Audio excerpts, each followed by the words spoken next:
贞观2年，旱灾肆虐，赤地千里，漫天蝗灾紧随其后，遮天蔽日，所过之处寸草不生，百姓求神拜佛，百官束手无策。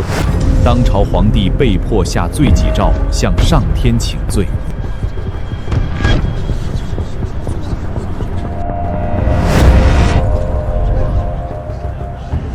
别人穿越秒天秒地，我穿越连个系统都没电，还得等1个月才能启动，这可怎么活？满城百姓都在看朕的热闹，这罪己诏，朕写的真是憋屈之极。旱灾、蝗灾肆虐，陛下您下罪己诏也是为了安抚民心。可若是蝗灾解决不了，今年粮食锐减，关内度几10万百姓，怕是要活活饿死，这该如何是好？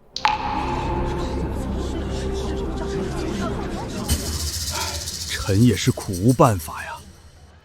陛下，事已至此，先进去喝杯酒吧。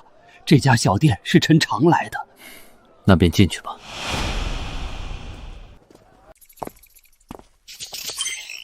老杜来了啊，今天还带朋友来了。小林掌柜，先上3两酒，再来份下酒菜。我今天去后厨给你们爆坛好酒。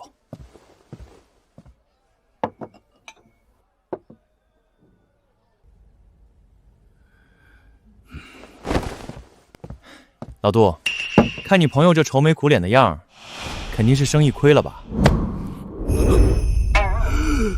老哥，不就是生意上遇到点挫折吗？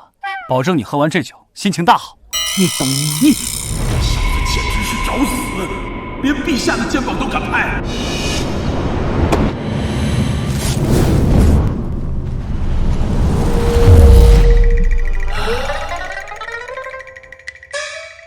这酒的味道怎能如此清香？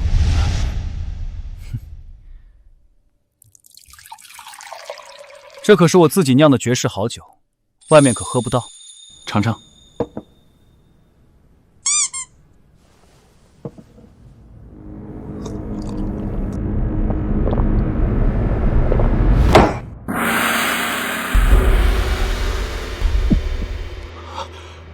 我从没喝过这么好喝的酒。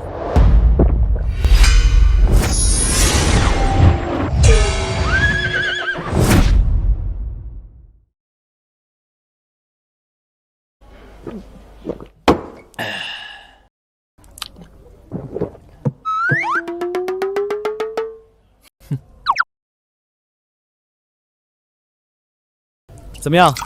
我这酒放眼整个大唐都找不出第2家吧？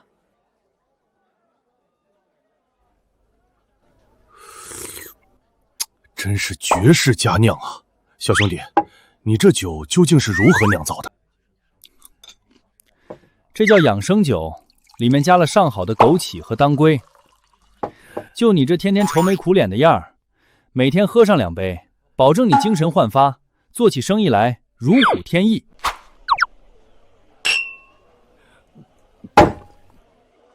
真是痛快呀！哈哈哈哈哈哈！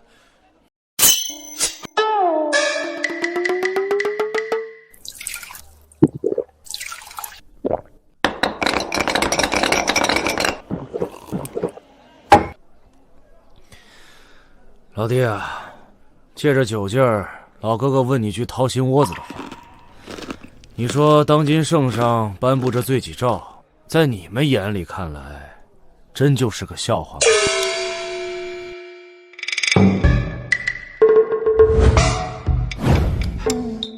老哥，你活够了别拉上我呀！明目张胆的议论当今圣上，可是要杀头的。你这小子还知道议论陛下要杀头？你刚才还拍着陛下的肩膀称兄道弟呢。老弟莫慌，这店里就咱们3个人，我就是好奇罢了。林小兄弟，这里没有外人，说说你的看法呗。那我可就直说了，当今这皇帝啊，什么都好，就是抗压能力太差了。此话从何说起？这么点小事就写什么罪己诏骂自己，这不是抗压能力差是什么？林小兄弟，你有所不知，如今大旱导致蝗虫满天飞，漫山遍野的庄稼被啃食殆尽，满朝文武束手无策，根本无人可解呀！那是他们无能，不就是区区蝗灾吗？若是交给我，2分钟就能给你们彻底解决。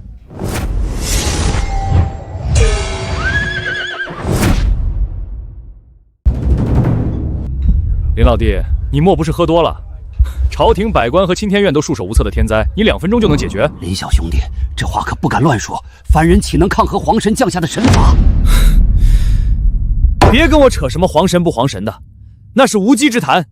蝗虫就是普通昆虫而已。老弟，既然你说不是神法，那这铺天盖地的蝗灾究竟从何而来？大旱之年，江河水位下降，大片河床和荒地裸露，这就成了蝗虫产卵的最佳温床。气温一高，全都孵化出来了，可不就成灾了吗？老弟大才，那该如何根治？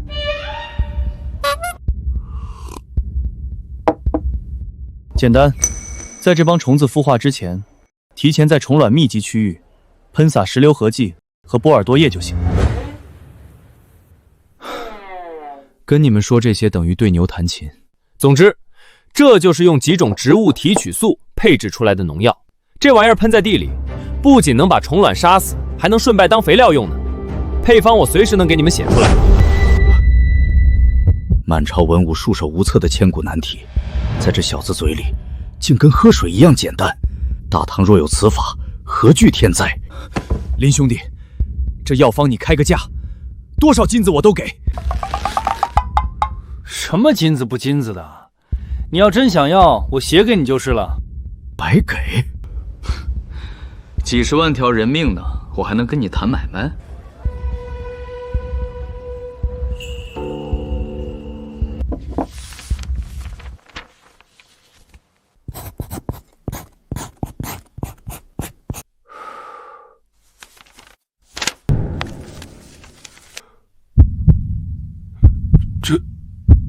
真能有效？当然，还有个事儿，其实你们都搞错了。蝗虫不但不会让百姓挨饿，反而能帮他们填饱肚子。什么？填饱肚子？这虫子吃庄稼也就罢了，人怎么能吃虫子？这你们就不懂了吧？掌柜的，您的下酒菜来喽！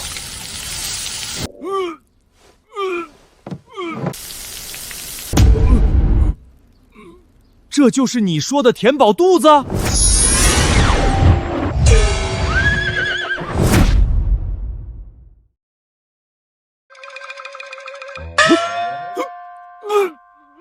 这可是皇神，吃下去会出人命的。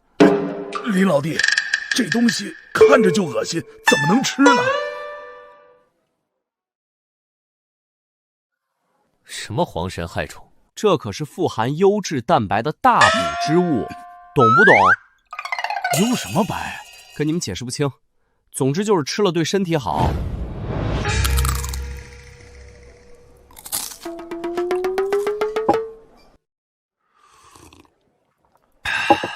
外酥里嫩，满口留香，你俩真不尝尝？这小子吃个蝗虫，居然还吃出山珍海味的感觉来了。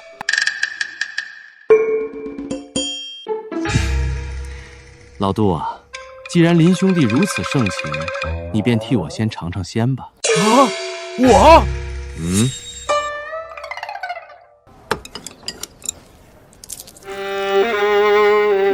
我吃。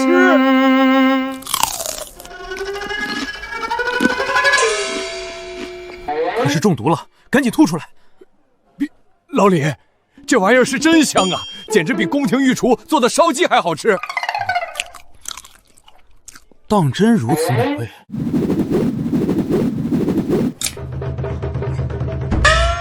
竟然毫无腥气，满口异香，简直脆不可言。我就说吧，配上我这小店的酒，那才叫一绝。你俩刚才不还恶心的要吐吗？这怎么抢得比谁都快？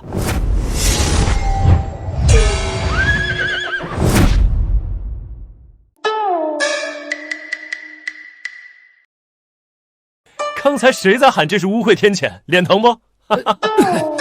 林老弟，莫要取笑，实在是此物太好吃了。林兄弟，要是早点让灾民知道这东西能吃，何至于饿殍便血？掌柜的，弄2个下酒菜。好嘞，马上就来。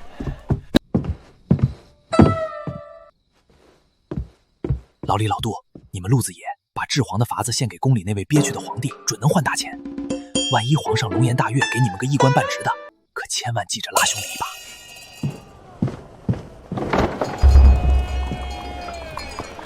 陛下，此子出言轻王，但想法新奇。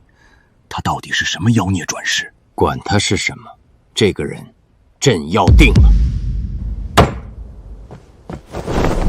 回宫，朕明日朝会要让那些只知道知乎者也的废物们亲口尝尝这天谴的滋味。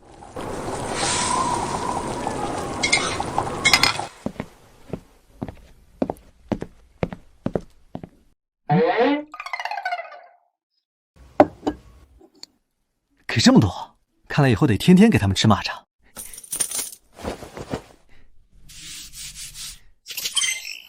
等系统充能完毕，小爷我就能在这个时代彻底躺平了。掌柜的，弄2个下酒菜。好嘞，马上来。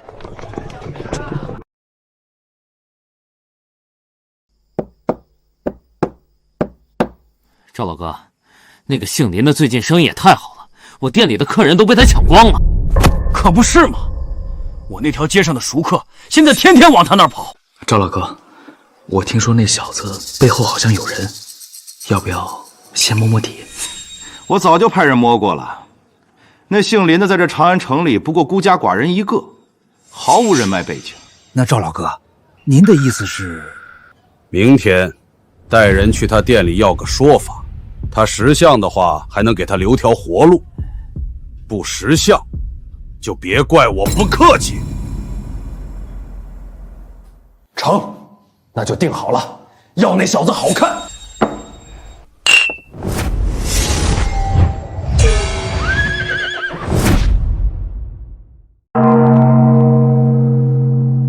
蝗灾一事，你们还是没有应对之策吗？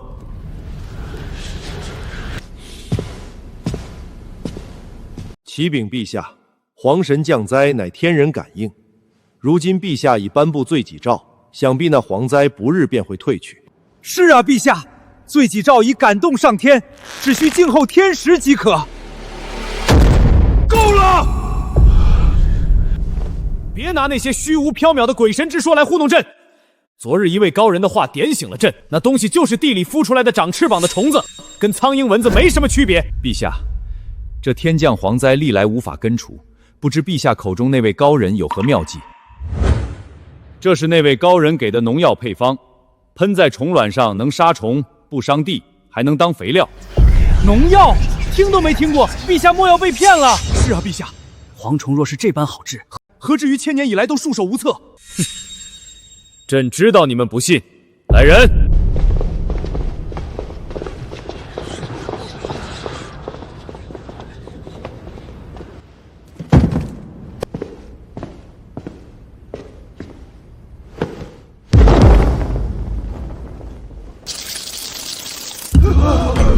今日，朕就当着你们的面验一验这农药的真假。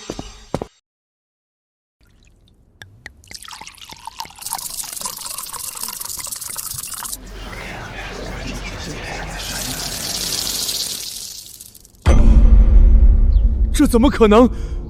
蝗虫真的被杀死了？哼，还不止如此。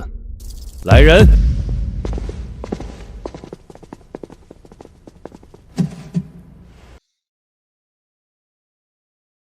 你们都看好了，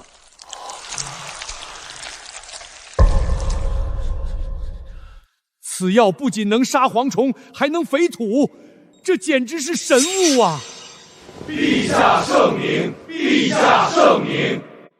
陛下，这药虽好，可蝗虫已经飞出来了，怎么办？总不能眼睁睁看着庄稼被吃光吧？对啊，陛下，天下那么大，几百万亩田地，哪来那么多人手去喷洒？等药配好，庄稼早被吃光了。这法子只能救1亩3分地，救不了整个大唐啊！朕今天就让你们这帮井底之蛙见识见识，什么是通天之策。来人，传膳！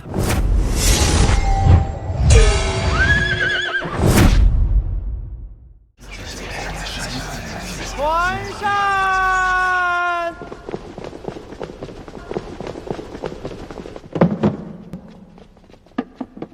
陛下，这食盒中是何物？打开一看便知。这是蝗虫！陛下万万不可啊！此乃灾物，怎么能够食用呢？陛下三思，此物绝对吃不得啊！陛下三思，谁说吃不得？杜相，你示范一下给这群孤陋寡闻的东西看看。臣遵旨。杜大人，你疯了！你们懂个屁！这是人间美味。克明，你尝一口，你绝对不亏。克明向来沉稳，绝不会拿性命开玩笑。难道这东西真的能吃？毫无腥膻之气，反倒有股奇异的肉香。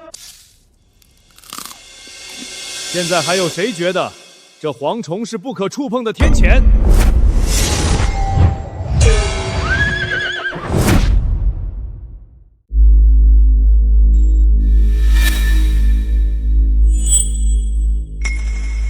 陛下赐食，臣自当生吞活剥，以报国恩。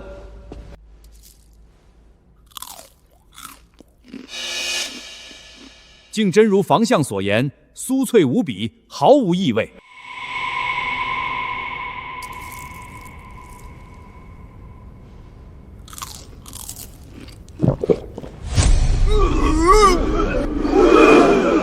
是不是觉得朕让你们吃虫子很荒谬、很残暴？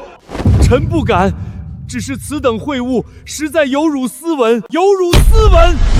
你们整日满口天降责法，朕问你们，蝗虫是不是从蛋里孵出来的？自然是。既然是虫卵孵化，为何不找到虫卵提前消灭？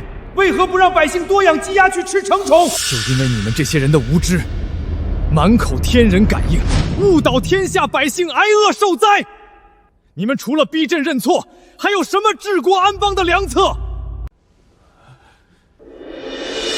臣等愚钝，陛下圣明。陛下治蝗之策犹如拨云见日，臣恳请将今日之事记录史册，昭告天下，破除民间迷信。臣附议，此举定能让百姓群起效仿，蝗灾必解。准奏，即刻拟旨，将新册发往各州县。克明，你说那小子到底是怎么想出这些法子的？农药吃蝗虫，朕活了这么多年，竟从未想到过。陛下，小林掌柜其人臣也看不透。说他是个奇才吧，平日里懒懒散散；说他是个庸人吧，一开口又语出惊人。不管他是什么人，这等奇才，朕一定要收为己用。备车，换便装，朕现在就要去见他。陛下，天色已晚，要不要明日再？等不了了。万一那小子被哪个世家抢先拉拢过去，朕哭都来不及。快去准备。臣遵旨。林峰啊，林峰，你到底还有多少本事藏着掖着？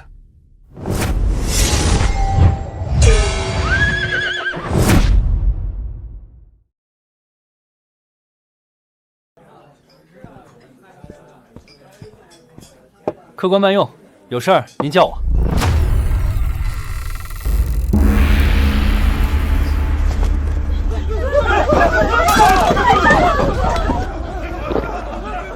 几位火气这么大，不想吃饭也不用拿我这小店的桌椅撒气吧？林峰，少在这儿给我装糊涂！老子今天来找你是要个说法的。赵掌柜，都是生意人，你想要什么说法？你把我们客人都拉走了。伙计都闲得在门口抓苍蝇了，给我们酒楼造成了巨大的损失，你说该不该给个说法？那依你的意思，这事儿你想怎么解决？哼，好说。从今日起，你把店铺90%的利润分给我们，我们便可相安无事。没错，想必剩下的1成也足够你在这京城存活了。90%？你们认真的？废话，赶紧的，我们这是在给你机会，懂不懂？机会？我看你们这纯粹是不讲道理，这种强盗要求，我是不可能答应的。几位请回吧，我还要做生意。好，很好。既然你敬酒不吃吃罚酒，那可就别怪我们了。动手！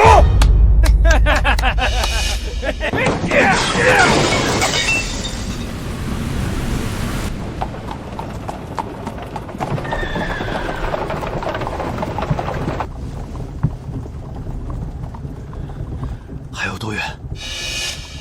快了，陛下，过了这条街就到了。黄金、布帛、丝绸等物都带齐了吧？此等治世之财，朕一定要亲自重赏。报，杜大人，小弟有要事禀告。何事？速速道来。老杜，发生何事了？陛下，暗处的探子传来消息，几个京城酒楼的掌柜正带着打手在小林掌柜的店铺里打砸威胁。你说什么？真是糊涂！这种人才你不派人保护他，万一出点闪失怎么办？臣知罪。加快速度，以最快的速度赶到。谁若是敢动小林掌柜，朕诛了他的九族！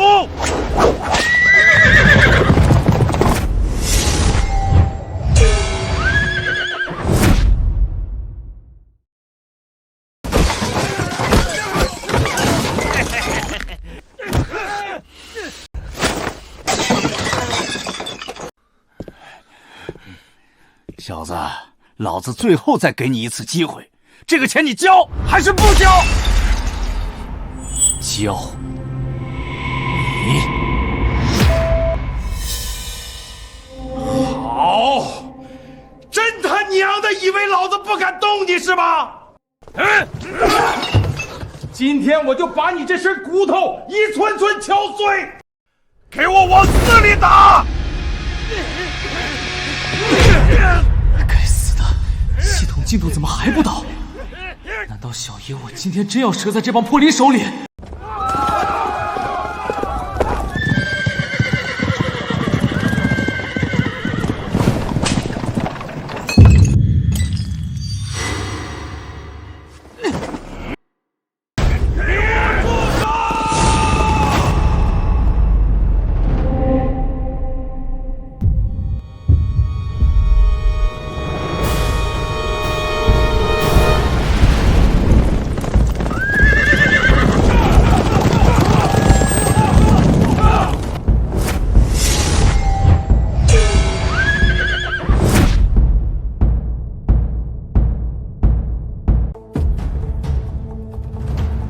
放开他！谁在这瞎叫唤？想死是吧？这该不会是冲着我来的吧？这位大人，小的是福满楼的掌柜，不知大人有何吩咐？啊！谁给你的狗胆，敢在这里闹事？完了，这么厉害的大人物怎么会来给这小子撑腰？不会是因为我得罪了林峰吧？这小子到底什么来头？饶命啊！小人有眼不识泰山，不知道林掌柜是大人您的朋友，小人再也不敢了。滚！老杜，交给你处理了，不要留下隐患。微臣遵旨。小林掌柜，你没事吧？没事，死不了，多谢你了。不过老杜、老李，你们到底啥官啊？这排场够大的呀！林掌柜，其实这位是当今……老杜，别吓着林老弟。其实我也就是个在朝堂上跑腿的小官差，今天啊是托了你的福，才威放了这一把。托我的福？你献上那治荒灾的绝妙法子，解了朝廷的燃眉之急，陛下特命我带队前来重赏你。外面这排场是陛下给你的。嗨，吓我一跳！我就说嘛，老李，你平时来我这蹭饭都抠抠搜搜的，怎么可能突然一下就牛逼起来？这小子还不知道朕的身份，就已经如此反应。若是知道了，怕是在朕面前束手束脚，不如继续瞒着，看看他肚子里到底还藏着多少本事。陛下英明。抬进来！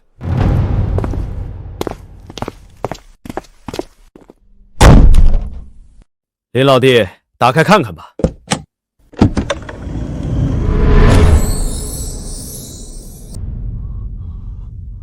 林老弟，这些全都是陛下给你的赏赐。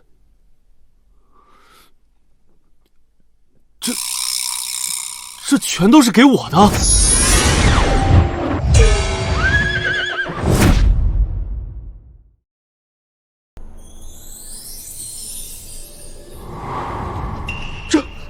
这至少是几千两金子吧？林峰这小子到底抱上了哪尊大佛？这何止是铁板，这是撞上南天门了！我得跑，赶紧跑！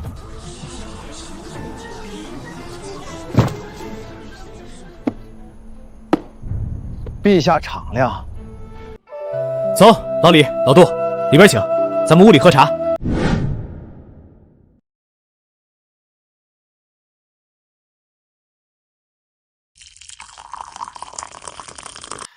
地方乱了点，老李、老杜，你俩先将就着。林老弟，你也看到了，这长安城里牛鬼蛇神多的是。你虽有大才，但若只是在这开个小店，怕是委屈了你的才华。林老弟，不瞒你说，圣上因为你那治皇的法子，对你可是欣赏的紧。临行前特意交代我问问你，你有没有想过入朝为官？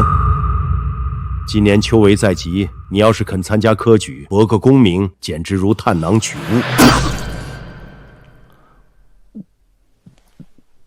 当官？不去不去。为何？这不是无数文人的终极梦想吗？老李，你还是太天真了。当今这科举早就名存实亡了，我懒得去。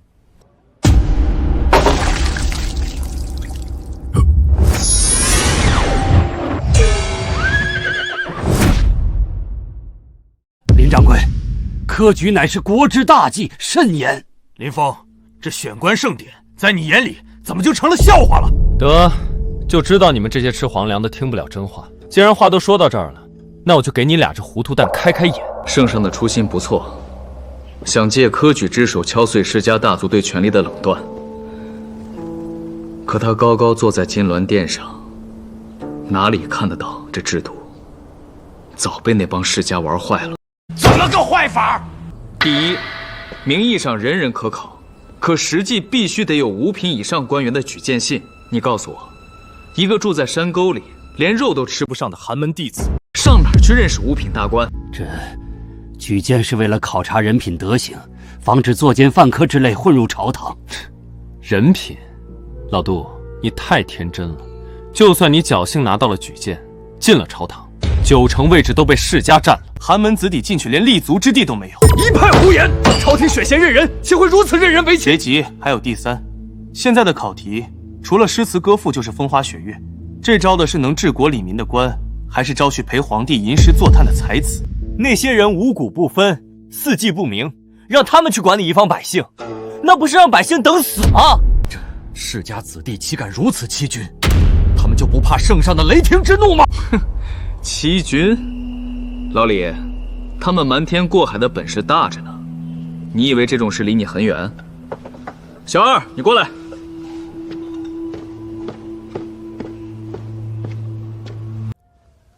来，老李，你看看他，这小子寒窗苦读10年，不仅4书5经倒背如流，连各地的农时利弊都门清。去年的秋闱，他考了全县第1，名动乡里。可结果呢？回这位爷的话，小人当初拿着成绩单去县衙求举荐，那县太爷连门都没让小人进。他们说，像我们这种没根脚的泥腿子，就算考了头名，也挡不住人家尚书大人的远房亲戚。最后是那个连名字都写不全的富家公子拿了举荐信，高中举人。你说什么？调换名额？这在地方上早就是公开的秘密了。尸位纳残的蛀虫，好大的胆子！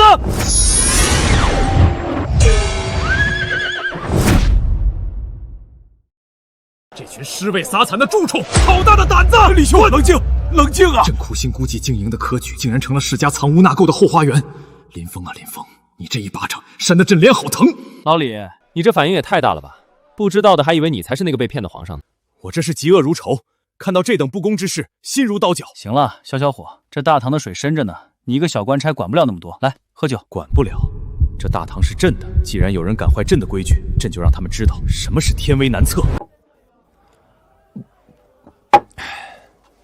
林老弟，时辰不早了，我也该回皇宫向陛下复命了。差点忘了你还在当值呢，去吧，别让皇帝老儿等急了。陛下，为何今日走得如此匆匆？可是生了小林长官的气？朕生他什么气？朕是急着回宫去查一查历年的科举卷宗，朕倒要看看这科举是不是真如林峰所言，已经烂到了根系里。这经义写得一塌糊涂，这种草包居然也能中进士！这个张德茂是谁举荐的？回陛下，是礼部王侍郎举荐的。这名考生乃是太原王氏的旁支。那这篇呢？狗屁不通，连字都没写端正，居然也中了榜首。这又是谁的人？这是吏部赵尚书举荐的李承恩，乃陇西李氏的远亲。荒唐！朕苦心设立的科举，竟然真成了他们世家大族3人的后花园。那个林峰明明是个从未入朝的平民，却能一眼看穿科举的机弊，洞若观火。反观朕，难道朕的科举真就一无是处？朕不信邪。老杜，你过来看，这2篇文章文理皆通，字字珠金，这才是朕要的人才。谁说朕的科举选不出人？陛下，这2份绝佳的卷宗上署的名字，正是刚才那2个草包张德茂和李承恩啊！说什么？不对，这字迹与他们平时的笔墨完全不同。你看这糊名之处，有明显的刮擦痕迹。陛下，这2人的科举试卷是被调包过的。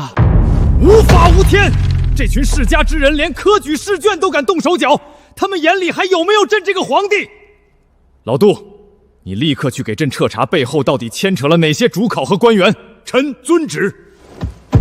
还有，明日早朝把张德茂和李承安给朕带上太极殿，朕要亲自考教他们。若答不上来，当年所有参与考试的官员，朕要拿他们的脑袋来祭科举。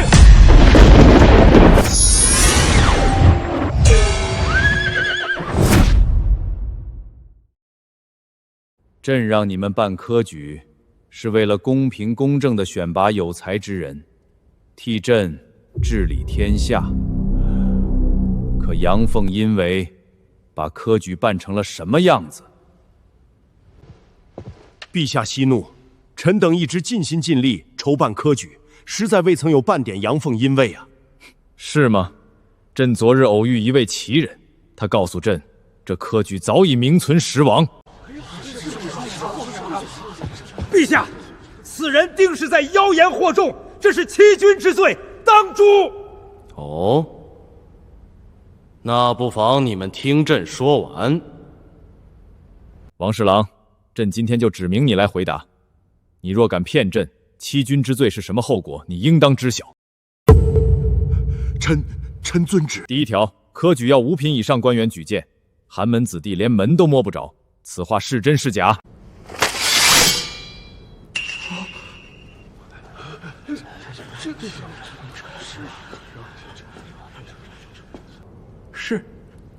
是真的。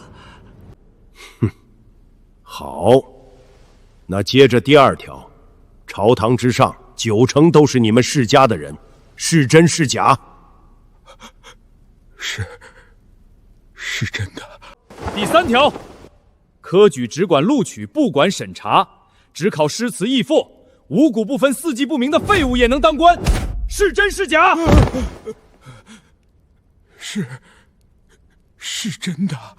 原来这么多年，你们全都在合伙骗朕！陛下息怒，陛下冤枉。虽然举荐制度确实存在一些瑕疵，但这些年还是给陛下带来了不少栋梁之才啊！对，陛下您看，去年的状元张德茂那文章写得极好，还有前年的李承恩诗词冠绝京城啊，陛下！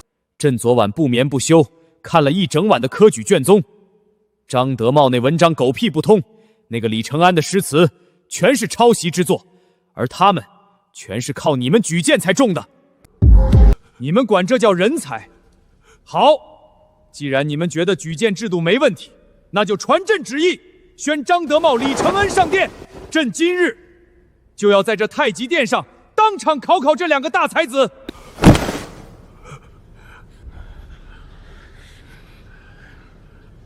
林峰，你这把火点得好，朕今日就要借你之手，把这朝堂上的毒瘤连根拔起。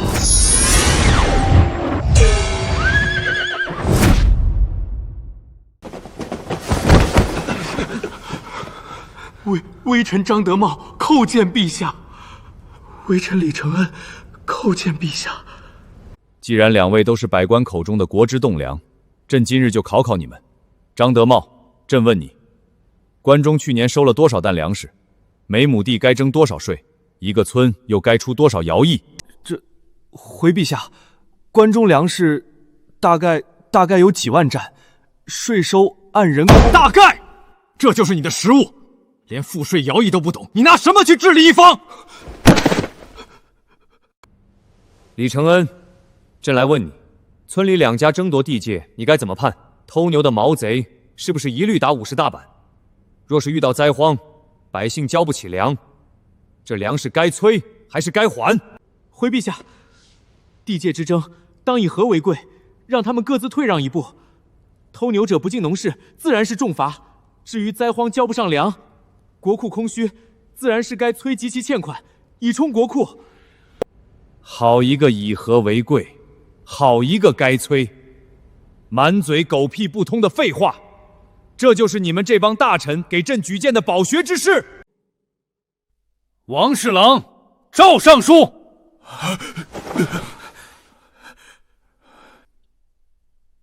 你们给朕好好解释解释。陛下息怒，张德茂的文章确实写得花团锦簇，臣只是负责举荐他的文采，他答不上实务，臣实在不知情啊。臣也一样啊，陛下。不知道，朕看你们是揣着明白装糊涂。是你们勾结考官调包试卷，把别人的文章换成了张德茂和李承恩的名字，致使真正的有才之士名落孙山，这是欺君之罪。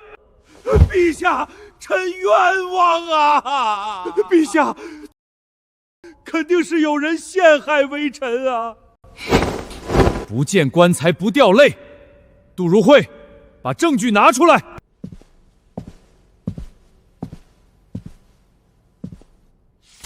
贞观26年，礼部王侍郎收受张家纹银5000两，指使考官将张德茂的试卷与落笔举子赵某的试卷当场调包。贞观27年，吏部赵尚书收受李家黄金100两，指使考官将李承恩的试卷与落笔举上孙某的试卷调包。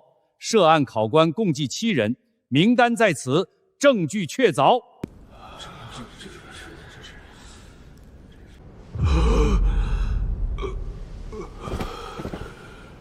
欺上瞒下，祸乱朝纲。来人，将这2人拖下去，满门抄斩。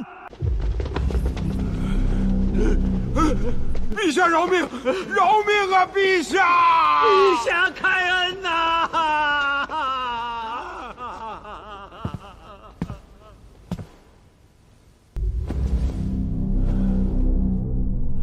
朕最后问一遍，还有谁反对朕废除举荐，创建新科举？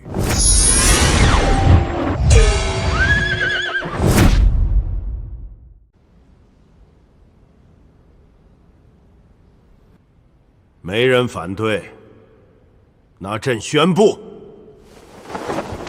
从今日起，大唐科举全面改革。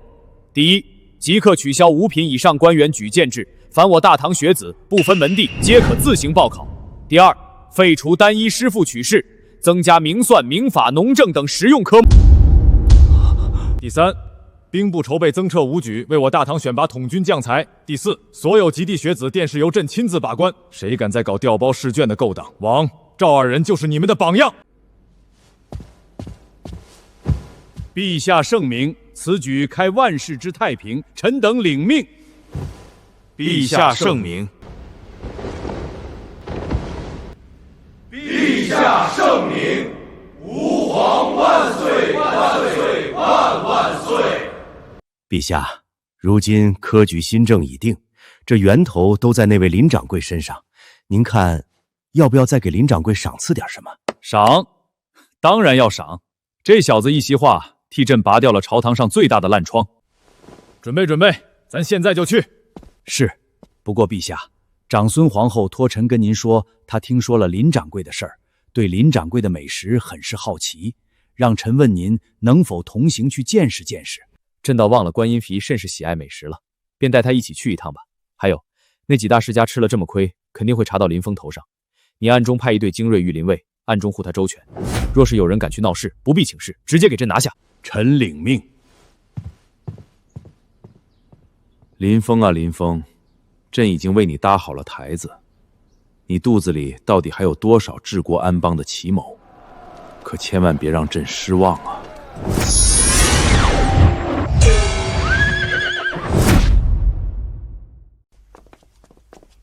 陛下，这就是您说的那奇人之殿，看上去过富寒酸了吧？哈哈，观音宝，你懂什么？这才叫大隐隐于市。来吧，朕带你尝尝林峰那小子的手艺。哟，老李，可以啊！几天不见，从哪儿拐来这么漂亮的夫人？林老弟，这位确实是内子。林掌柜说话果然风趣，难怪我家夫君总往你这儿跑。原来是嫂子，快坐。老李，今天必须整几个硬菜，不能怠慢了嫂子。嫂子，我跟你说，老李这人抠门的很，每次来我这儿都是蹭吃蹭喝。你在家可得把财政大权握紧了，多管管他。哦，还有这等事，陛下。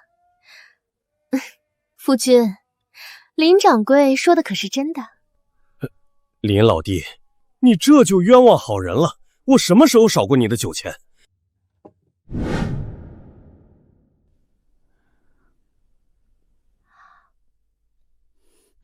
外酥里嫩，满口异香。林掌柜，这手艺果真不凡。那必须的，全大唐独一份。林老弟，上次你提的科举那些弊端，当今圣上已经听到了。朝廷最近雷厉风行，已经废了举荐制。这不，圣上觉得你立了大功，又托我给你带了点东西。我操，又来！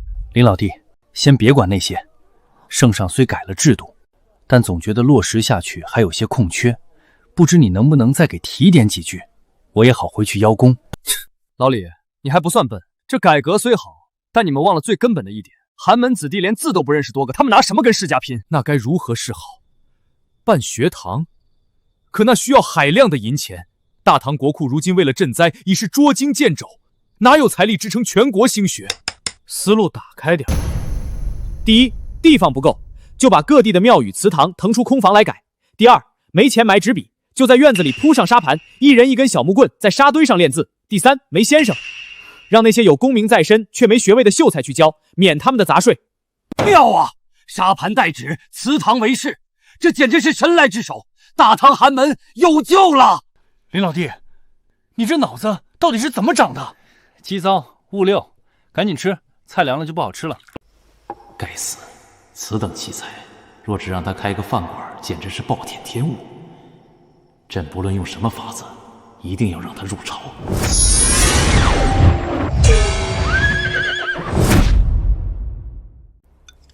林掌柜，你有这般惊天畏地的大才，就这么窝在这家小店里，岂不可惜了？哎呦，李夫人，怎么老李老杜劝完，现在又轮到你来劝了？再说了，当官有什么好的？起得比鸡早，睡得比狗晚，干得好遭同僚嫉妒暗算，干得不好要挨上司骂，我图什么呀？哼！朝堂正值用人之际，而且难道你就没想过光宗耀祖、青史留名？还青史留名，更惨。这怎么说？留名青史就是被人研究来研究去，指不定过个几百年，连坟头都要被后人刨开，拿去展览收门票呢。嘿嘿，我就想安安稳稳的赚点小钱，每天睡到自然醒，过神仙般的潇洒日子。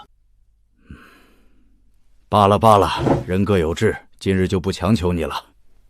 林掌柜的手艺和见力，今日真是令我大开眼界，告辞了。李夫人慢走啊，老李老杜，下次记得带钱再来，别老想白嫖。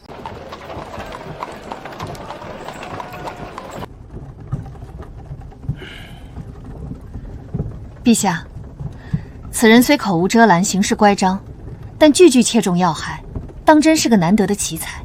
朕自然知道，朕一定要让他心甘情愿地入朝为官，为朕所用。陛下所言极是，三顾茅庐方显诚意，一次不成便两次。咱们来的次数多了，老臣就不信他林峰能一直不心动。唉，终于把这几个官迷忽悠走了，想骗我去打工，没门儿。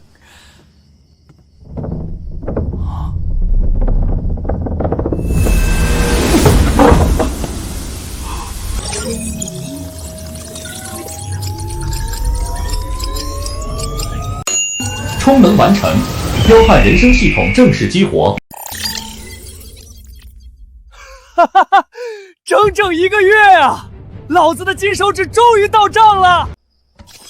系统商城已同步开启，宿主可通过完成系统发布的任务或解决关键事件，获取系统积分。积分可在商城中兑换各类技能、物品及特权，累计足够积分，还可解锁终极躺平特权。具体内容待解锁。此外，宿主每次成功完成任务或解决事件，系统将根据事件难度奖励宿主属性点。属性点可用于提升以下5项属性：智力、体力、精神力、感知、亲和力。属性提升后，宿主将获得永久性的身体和精神素质增强。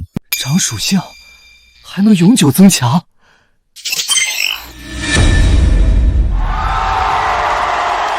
就是说，小爷我会越来越聪明，越来越能打，越来越有魅力。积分攒够了，还能换终极躺平。新手任务已发布，任务内容：入朝为官，请宿主在7天内获得大唐朝廷正规官职。任务奖励：系统积分乘100，属性点乘5。宿主后续解决各类事件、危机，系统将根据事件影响力自动结算积分与属性点。啥？入朝为官？搞系统？你玩我是吧？老子刚才还在老李面前大放厥词，说打死都不当官。这下好了，话音还没落呢，你就逼我去当官，这脸打得也太快了吧！可是老李已经被我赶走了，我现在去求他，他还肯收我吗？天哪，我造孽呀！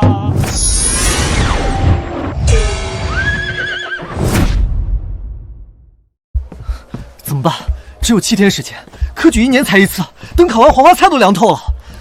至于其他路子，我一个外地来的厨子，上哪弄官去？难不成真要去求老李？可是我刚才把话说的那么满，现在去求他们，这脸还要不要了？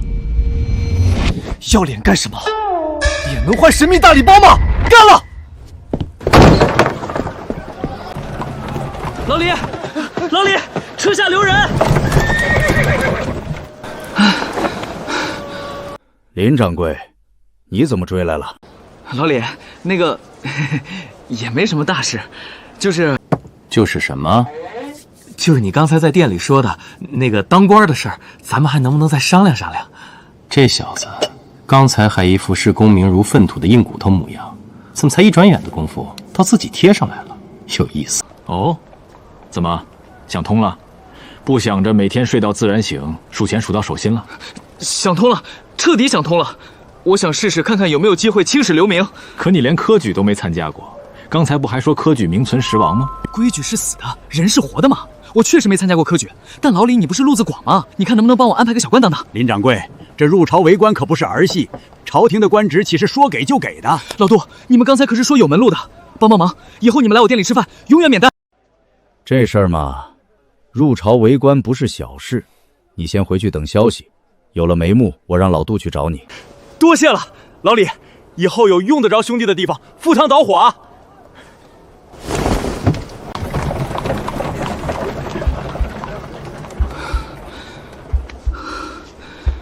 7天啊，老李，兄弟可全指望你了。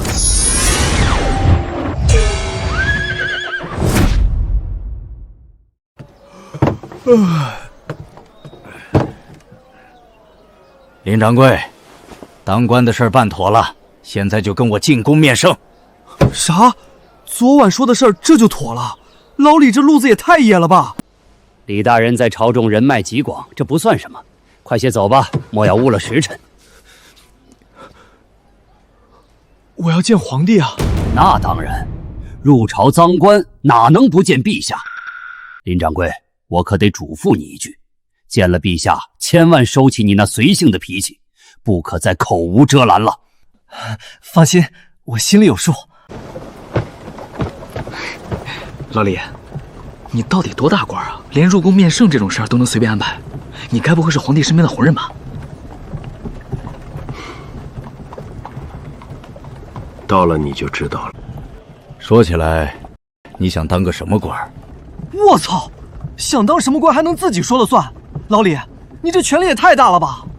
那自己人不说暗话，我肯定想当大官啊，最好是一人之下万人之上那种。不过老李，你也别太有压力，尽力而为就行。你要是真安排不了大官，给我弄个闲差小官，我也没啥问题。这小子竟觉得陛下实力不行，待会儿有你惊掉下巴的时候。行，没问题，我尽力给你安排。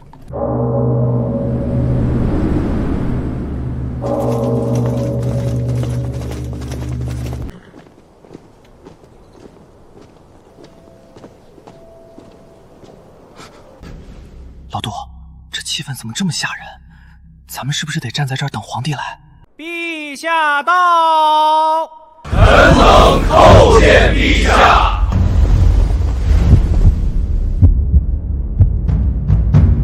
哎，老李，你疯了，快回来！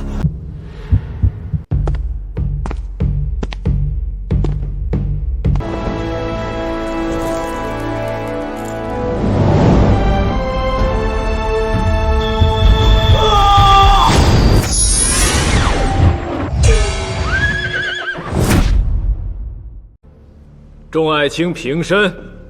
陛下有旨，宣林峰进殿。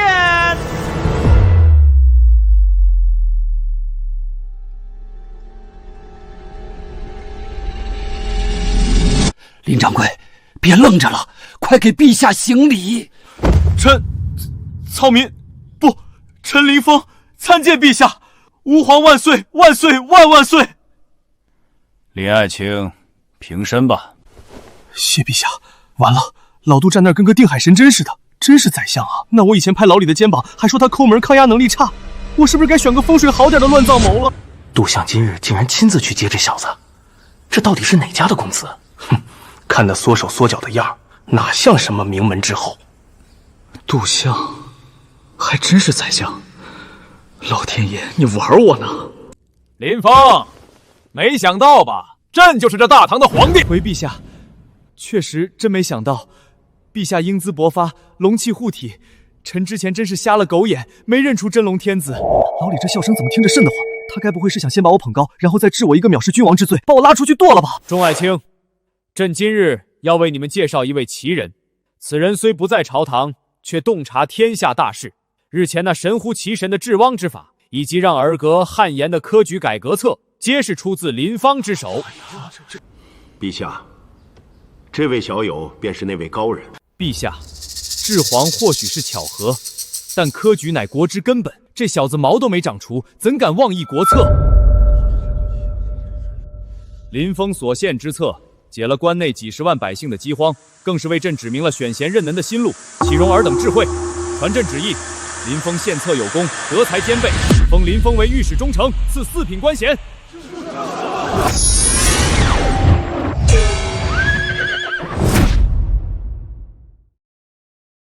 陛下，万万不可！御史中丞乃朝廷重臣，监察百官，位列4品。此人从未入朝，凭什么一跃登天？是啊，陛下，臣寒窗苦读30年，入仕20载才熬到今日之位。他一个乳臭未干的小子，凭什么？林峰，本官问你，你祖上何人？师从哪位大儒？之前在何处任职？立过什么功名？回这位老大人，我祖上全是没师从事过出什么大儒。至于功名，我没参加过科举。昨天以前，我还在长安大街上开小饭馆呢。陛下，您听听，他一个满身油烟味的厨子，就要管起我们这些读圣贤书的官员来了，简直是滑天下之大。够了！尔等只看到他是个厨子，却看不到他治皇的绩效，看不到他改革科举的深谋远虑。朕问你们，若无林峰，关内道几十万百姓的活路在哪儿？你们谁能比得过他？陛下，微臣认为，既然林大人身怀大才，不如就由事实说话。如今西北大旱颗粒无收，朝廷拨了数批不见成效。若林大人能当场拿出一个切实可行的赈灾方案，臣等便心服口服。赈灾可不是做菜，他一个开馆子的，怕是连地图都看不懂吧？不错，他要是能说出3句关于民政的话来，都算我输。西北赈灾，这帮老狐狸果然给我挖坑，我上哪儿懂？丁，新手任务入朝为官已完成，奖励系统积分乘100，属性点乘5已到账，当前积分余额100。5点属性点得赶紧分配一下，智力先加3点，解决赈灾方案得靠脑子，亲和力加2点，等会儿说服这些大臣用得着。丁，属性分配完成，智力加3，亲和力加2，当前属性智力83，体力70，精神力65，感知68，亲和力72，剩余属性点0。对了，商城，我还得从商城里找点能应付眼前局面的东西。水利工程就是这个。消耗系统积分乘80，兑换水利工程实务手册成功，剩余积分20。既然各位大人这么想看我露一手，那这赈灾的难题请。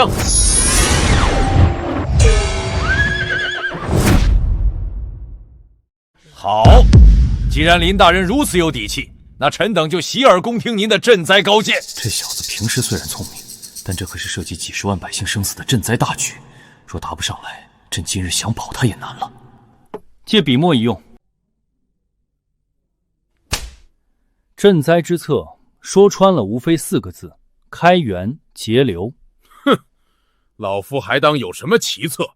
这开源节流4个字，3岁小孩都懂。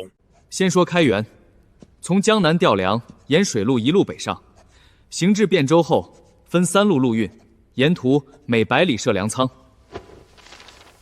你们看，这是路线图和各处粮仓的调配节点。这路线画的也太精准了吧，简直堪比朝廷堪舆出的最精细的地图。他一个没当过官的人怎么会知道？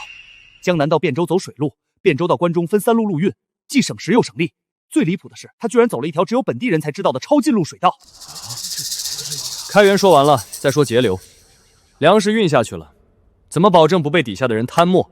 很简单，派钦差。朝廷自有法度，自然是派钦差巡视，这算什么新鲜主意？我说的钦差是同时派3批钦差暗访，这3批钦差互相不知道对方的存在，分3条路下去，最后把情报汇拢对账。只要有一处对不上，就说明底下的官员有问题。凡查实有克扣赈灾粮者，不论官职大小，先斩后奏。 3批钦差互不知情，这法子也太绝了，想瞒根本瞒不住啊！最后，大家看看这张简易水车草图，这水车不需要铁器，全用木头和竹子就能做，成本不到1贯钱，随便一个农户自己就能做，安置在河流边，水流带动水车，水就自动流到干旱的田里了。这水车精巧至极，竟只有巴掌大小的模型，农户自己便可就地取材制作。要是推广开，西北旱情能缓解1大半啊！这才是真正利国利民的东西。林大人大才，大人，这人好像真有2下子。闭嘴！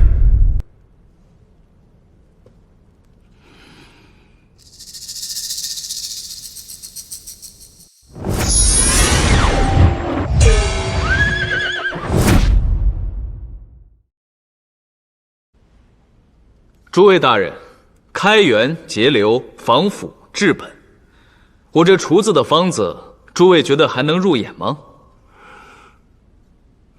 哈哈哈哈哈！好一个开源节流，好一个以工代赈。林峰，你真是不给朕的这些老臣留半点面子。现在还有谁不服？还有谁觉得朕封的这位御史中丞德不配位？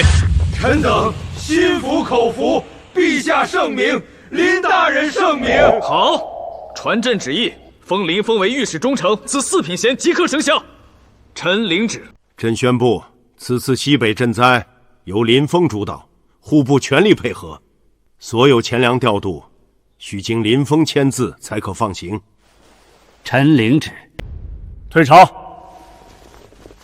丁，宿主成功解决赈灾考验事件，获得系统积分乘150，属性点8，当前积分余额170。8点数字加什么？体力得跟上，以后到处跑差事不能累趴下，感知也得加，察言观色少吃亏。丁，属性分配完成，体力加4，感知加4，当前属性智力83，体力74，精神力65，感知72，亲和力72，剩余属性点0。170分， 8点属性，花80积分换水利手册，净赚90积分，还白得13点属性提升，这买卖划算。照这个速度攒下去，离躺平变强的日子不远了。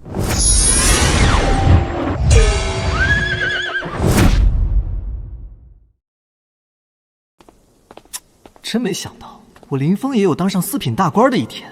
老李啊，老李，你这大腿够粗！林大人，且慢。哟，老杜，不对，杜相，您这走路都没声的，吓我一跳。林大人，陛下今日强压众议，封你为忠臣，是对你寄予了厚望。但你须知，这朝堂之上，世家根深蒂固，那些人被你断了财路和名位，绝不会善罢甘休。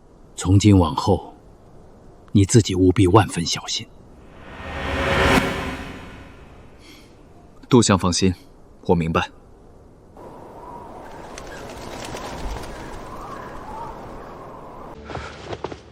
林大人，请留步，陛下在御书房召见。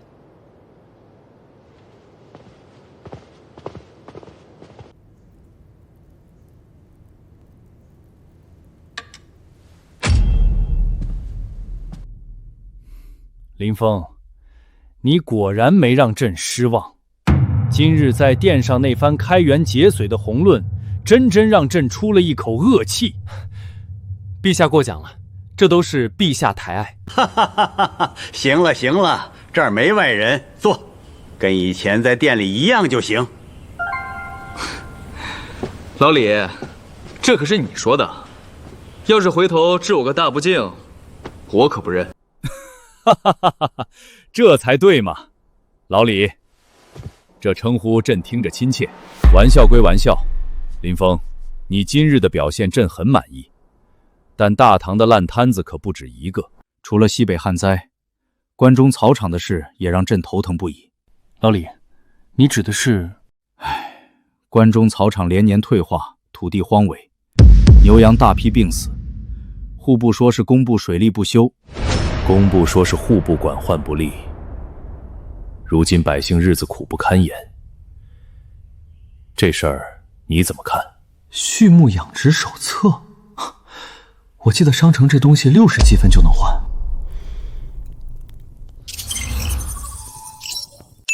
消耗系统积分乘60，兑换畜牧养殖手册成功，剩余积分110。这事儿听起来悬，其实不难，我能解决，但我得亲自去关中实地走一趟。好，就等你这句话。这事儿朕明日就在朝堂上公开提出来，到时候那帮老臣肯定会顺水推舟，把这个烫手山芋踢给你。林峰，你给朕句准话，你真有把握？别到时候在关中栽了跟头，朕想保你都难。老李，你也不看看我是谁？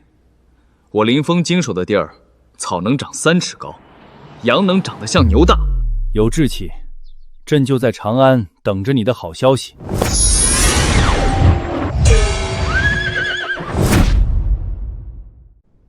其他的琐事都议完了，现在咱们来聊聊关中草场。这事已经搁置3年，难道我大唐满朝文武连个解决方案都拿不出来吗？陛下息怒，这草场退化乃是地力匮乏，牲畜生死更属农牧之事，实不在我工部职权范围之内啊。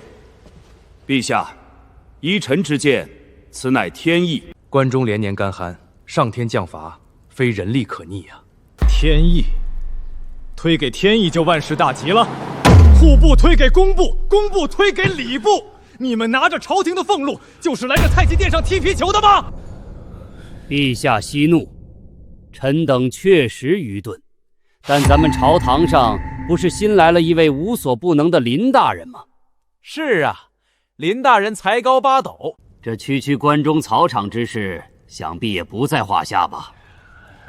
这帮老狐狸斗不过我就想拿烂摊子坑我，还好老李昨天提前给我露了底。诸位大人，不用急着把这烫手的山芋往外扔。林大人，这是何意？不瞒诸位，这关中草场退化、牛羊大批死亡之事，昨日陛下已在御书房与臣详细讲过，臣已经主动认领了此项差事。臣不日便将亲自前往关中草场实地考察，不出1月，定能拿出一套彻底解决关中畜牧危机的方案。1月，林大人，我们几年都解决不了的难题，你1个月就能行？你们几年解决不了，那是你们无能。酒囊饭袋，一群土鳖，等小爷把现代畜牧技术搬出来，非把你们的脸再打肿一次不可。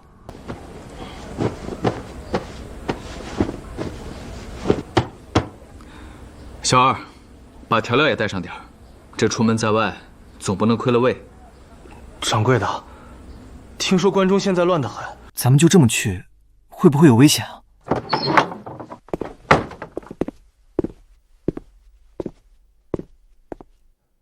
林老弟，行李收拾的如何了？陛下，您怎么亲自来了？微服出行，叫老李即可。关中之事，满朝文武束手无策，这次真是要辛苦你了。老李放心，我说1个月解决，就绝对不拖到下个月。你有这份自信，朕很欣慰。不过关中地处偏远，灾情之下必有乱象，为了确保你的安全，朕特意给你配了一队精锐的御林军。末将奉旨，誓死护卫林大人周全。多谢陛下体恤。林峰，放手去干，只要你能救活关中的牲畜，保住大唐的畜牧根基，等你平安归来之日，朕一定重重有赏。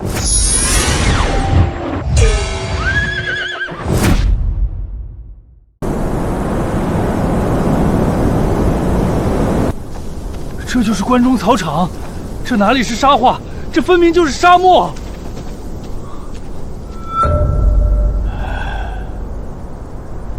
老人家，我们是从长安来的过路客。这关中草场以前不是水草丰美吗？怎么如今连一头牛羊都看不见了？还水草丰美？大旱连着好几个月没下一滴雨，草早就渴死了。加上前些年那些权贵大户拼命圈地养牛羊，草根都被啃了个精光，好好的地全变成了沙子啊！那也不至于一头牲畜都不剩吧？老天爷不给活路，又降下牛瘟、羊瘟，牲口死绝了。现在咱们全村上下，就只剩下村西头王瞎子家里的一头老耕牛了。全村明年开荒播种，全指望他续命呢。还好还有偷牛，只要熬过这阵子，总能挺过去。挺不过去了！县太爷要过寿，为了讨好上面来的大官，非要吃什么新鲜牛肉，竟然派人来抢我们这最后一头救命牛！什么？宰杀耕牛，乃是大唐律法明令禁止的死罪。关老爷哪里管什么律法？在这关中，他们的话就是王法。走，带我去王瞎子家，我倒要看看，谁敢动百姓的救命牛！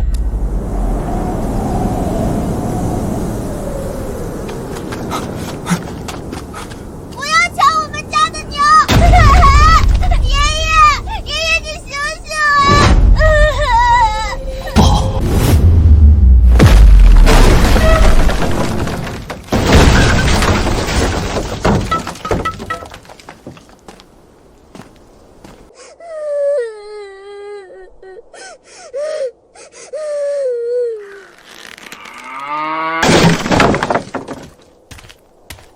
呸！这瞎老头真是穷得叮当响，屋里翻了个底儿朝天，就这点破烂，还敢拦着老子牵牛，真他娘的找死！行了，别废话了，赶紧把牛牵回去交差。把牛还给我，把爷爷还给我！你们这群坏人，还我爷爷！叫花子，给我滚开！再敢撒野，老子连你一块劈了！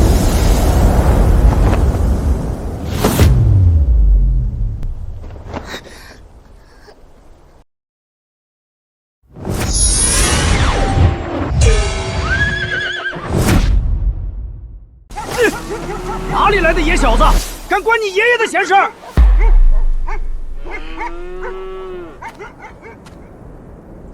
小妹妹，告诉哥哥，怎么回事？爷爷说，朝廷有令禁宰耕牛，死活不让他们把大黄牵走，他们就把爷爷打死了。他们牵牛干什么？他们说县太爷要过寿，上面的大人想吃牛肉，就到处抢牛。为了一口吃食，就强抢耕牛，草菅人命。大唐律法明文规定，杀人者死，私宰耕牛更是死罪。你们不知道吗？王法？呸！在这关中1亩3分地上，老子就是王法，你算哪根葱？你这个傻官差，你死定了！回去告诉你们县太爷，杀人偿命，我待会儿就亲自去找他。好大的胆子！你给我等着，这混蛋谁也不会放过你的！林大人动了杀心，待会儿怕是要出大事啊！陛下说了，不到万不得已不出手，先看着。别怕，待会儿我替你讨个公道。叔叔，你要小心，那些人很凶的。普天之下莫非王土，再凶也得讲王法。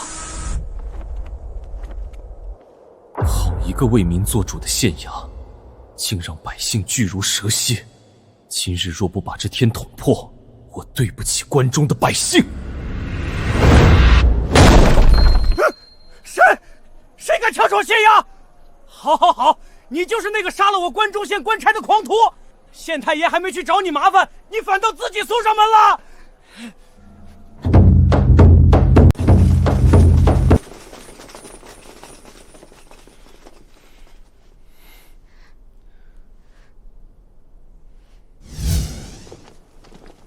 你就是那个杀我手下的狂徒？你的人打死了一个无辜老人，抢了百姓的耕牛，难道不该杀吗？好大的狗胆！今天这人要杀也是本官来杀，轮不到你动手！给我上！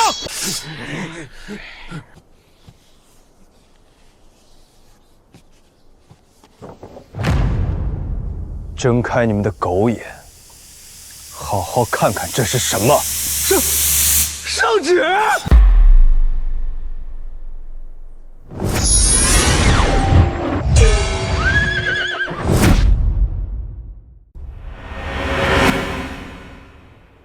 放屁！关中草场的事，朝廷拖了几年都没个定论，这圣旨一定是假的。瞎了你的狗眼！玉宝金印在此，你也敢说是假的？我说它是假的，它就是假的！都愣着干什么？给我上！今天谁拿下此人，赏银100两！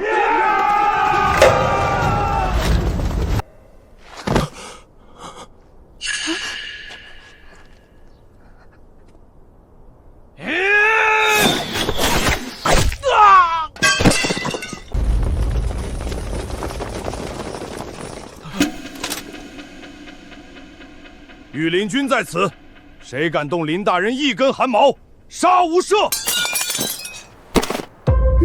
御林军，你到底是什么人？陛下限我1个月解决关中畜牧危机，你倒好，私采耕牛，草菅人命！林大人，林爷爷饶了小人这一回吧！饶你？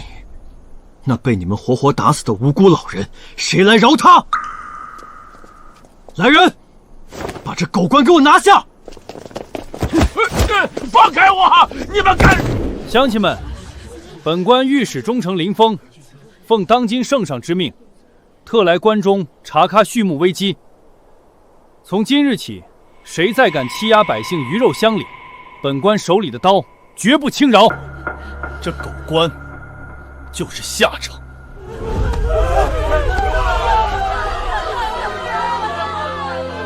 青天大老爷呀，老天爷终于开眼了！叔叔，谢谢你。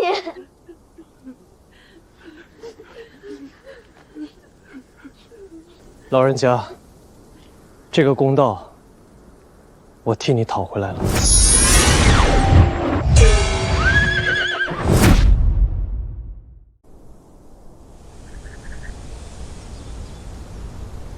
是时候动手了，就在这儿大干一场。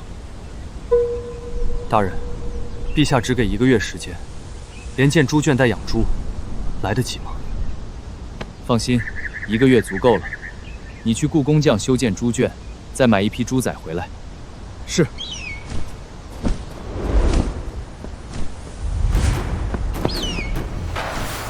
大人，出大事了！整个关中县都买不到活蹦乱跳的猪崽儿，到处都在闹猪瘟，只剩下10几头染了猪瘟、快咽气的病猪了。病猪也行，全给我买下来。大人，猪瘟自古以来就没救过，买回来全得死手里啊！我自有打算，你只管去办就是。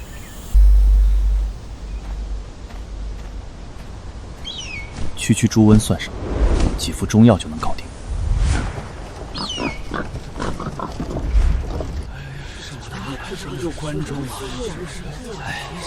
林大人糊涂啊，这猪瘟根本治不好。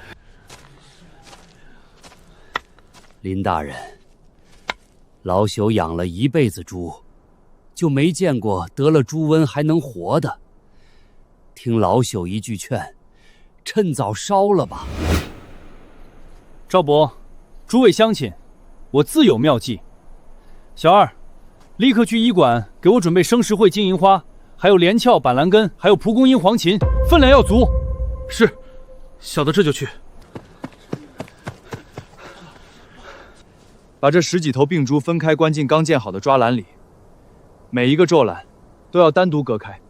快，按大人说的做。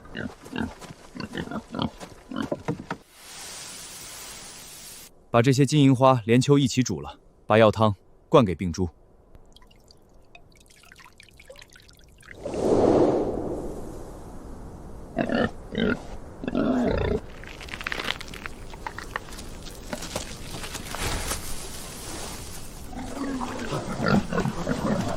大人，站起来了！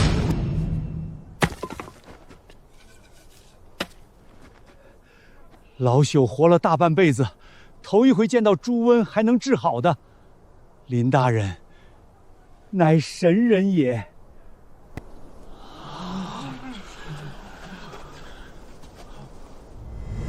这才刚刚开始，好戏还在后头。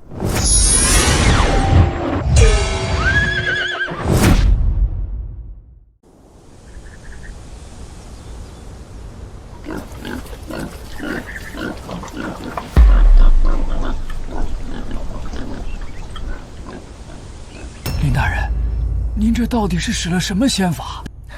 这不是仙法，是医理。金银花、连翘、板蓝根，恰好能克制猪瘟病毒；生石灰可以猎灭潜伏的病毒。可是老朽还有一事不明。大人奉朝廷之命来此畜牧，按理说该优先养牛羊，猪肉又腥又臊，那是贱户才吃，上不得台面的东西。赵伯，这猪肉腥臊可怪不得猪，得怪你们养殖的方法不对，绝不能喂猪吃泔水烂菜，得喂酒脏、麸皮、豆饼，吃这些长大的猪，肉质白嫩，毫无腥味。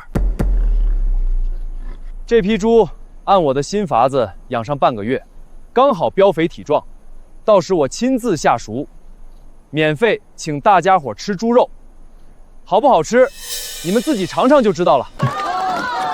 半个月后就用一锅红烧肉，好好给你们这帮古人上上课。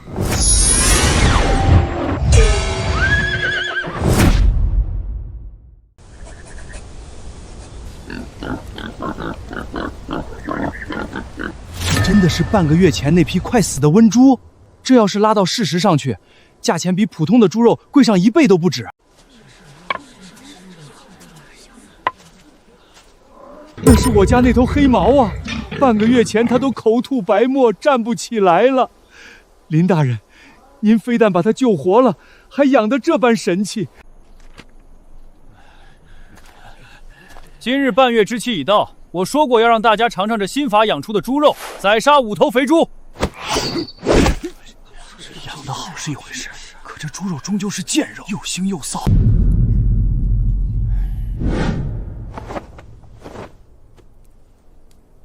觉得猪肉难吃，那是你们以前的做法不对。今天我就让你们开开眼界。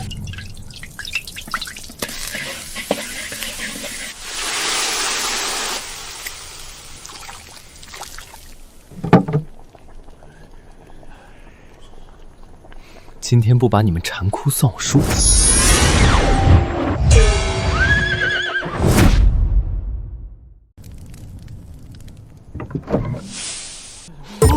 我的亲娘啊！这是什么神仙味道？香，太香了！大家别挤，排好队，见者有份儿。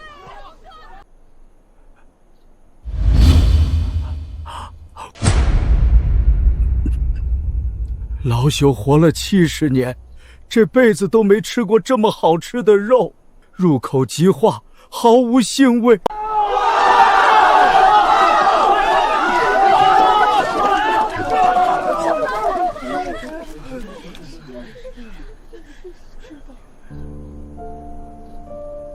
丫丫，过来。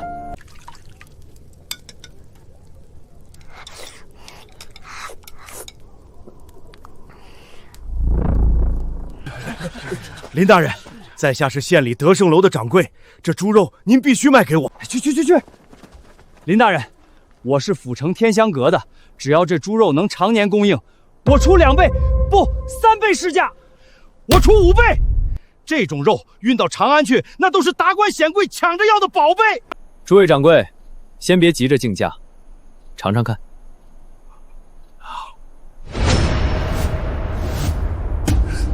别说了，这批出来的猪我全包了，10倍市价，当场结清。10倍？那我刚才嘴里这一口，岂不是值好几百文钱？这哪是养猪啊，这分明是养了一窝金猪啊！林大人，请受老朽一拜。赵伯，您这是干什么？林大人，您不仅救了这猪，更是救了我们关中百姓的命啊！求大人赐下仙法，教我们养这金猪。求大人赐教，我们要跟着大人养猪。好，既然大家信得过我林峰，那我就把这养猪致富的法子教给大伙儿。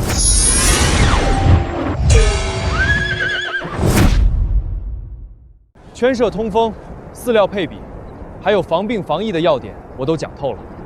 只要按照我这新法子养，不出半年，家家户户都能吃上肉，赚上钱。林大人，真是活菩萨转世啊！大人，长安送来的急信。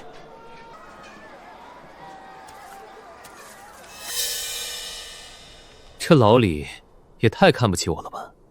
还问我要不要再宽限几个月。去收拾行囊，把实验成果都带上，准备回京。林大人，您在路上吃。赵伯，诸位乡亲，东西你们留着自己补身体。只要大家把猪养好，日子过得红火，就是对我最大的报答。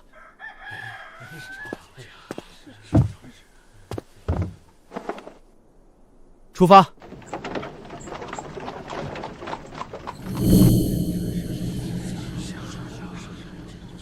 陛下，这都1个月了，林峰还未见人影，他怕是根本没完成任务，不敢回来了。是啊，陛下，延误期限，这可是欺君罔上的大罪。够了，都给朕肃静！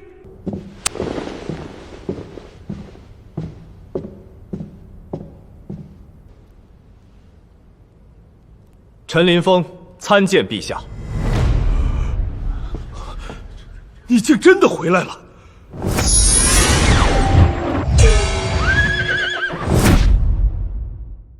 林爱卿，关中1月之期已到，畜牧养猪之策进展如何？回陛下，臣不负圣恩，已初见成效。哼，荒唐！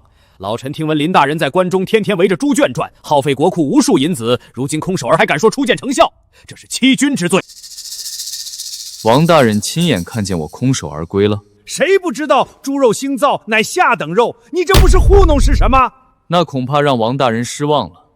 我不仅养活了，还养出了从未有过的肥猪。陛下，臣以新法猪与普通猪基数带回，就停在城外，还请陛下与诸位大人移步当场验证。哼，谁知道你是不是从哪个富庶州县买了几头壮猪回来充数？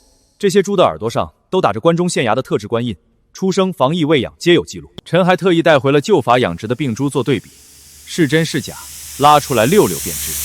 好，朕倒要看看这新法养出的猪到底有何不同。众爱卿，随朕出城。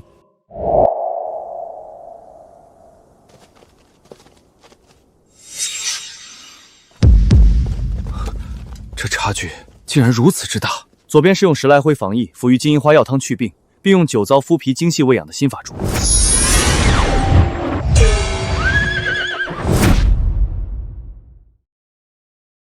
猪长得膘肥体壮又如何？猪肉又腥又骚，哼，这是几百年的老理儿。林大人，你就是个厨子，难不成还能把这下等肉做成龙肉？那就当场尝尝看，是龙肉还是贱肉，一口便知。陛下，臣请当场验肉，若猪肉依旧腥臊难咽，便算林峰欺骗朝廷。准奏，朕亲自来挑。那就这头和这头。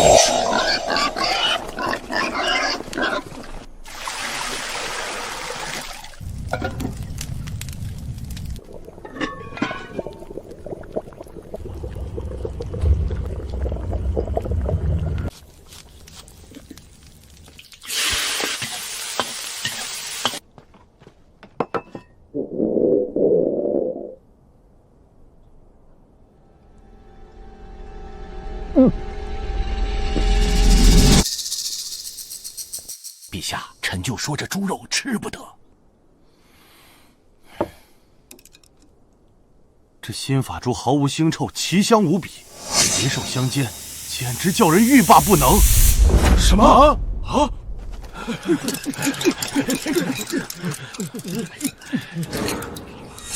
呸！又腥又柴，这也太难吃了。这不可能！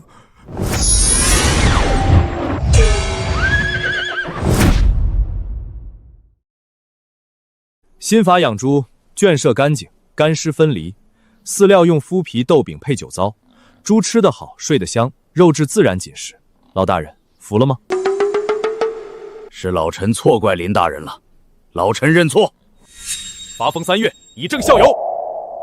陛下，这是臣在关中整理的畜牧方案细节，从猪仔选育到饲料配比，从疫平防治到草场恢复，皆记录在册。传朕旨意，此畜牧方案即日起推广全国。林峰加封为御史大夫，正3品，另赐长安城东宅地1座。臣叩谢陛下隆恩。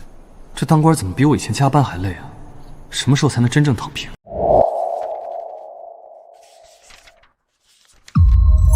关中畜牧事件已圆满解决，结算系统积分呈200，干属性点呈是10，当前积分余额310。感觉头脑更加清醒了。系统，打开商城。系统，兑换制衣大师技能。兑换成功，消耗60积分，剩余250积分。250，这数字怎么听着这么别扭？房大人，您这是怎么了？还不是为了我那宝贝女儿。前几日诗会，她因衣服寒酸被人笑话，哭了好几场，求我给她弄件好看的新裙子。可上服局的订单排到几个月后，长安成衣铺的精品也全被订空了。房大人，其实这件事，林大人，你不会连这事儿都有办法吧？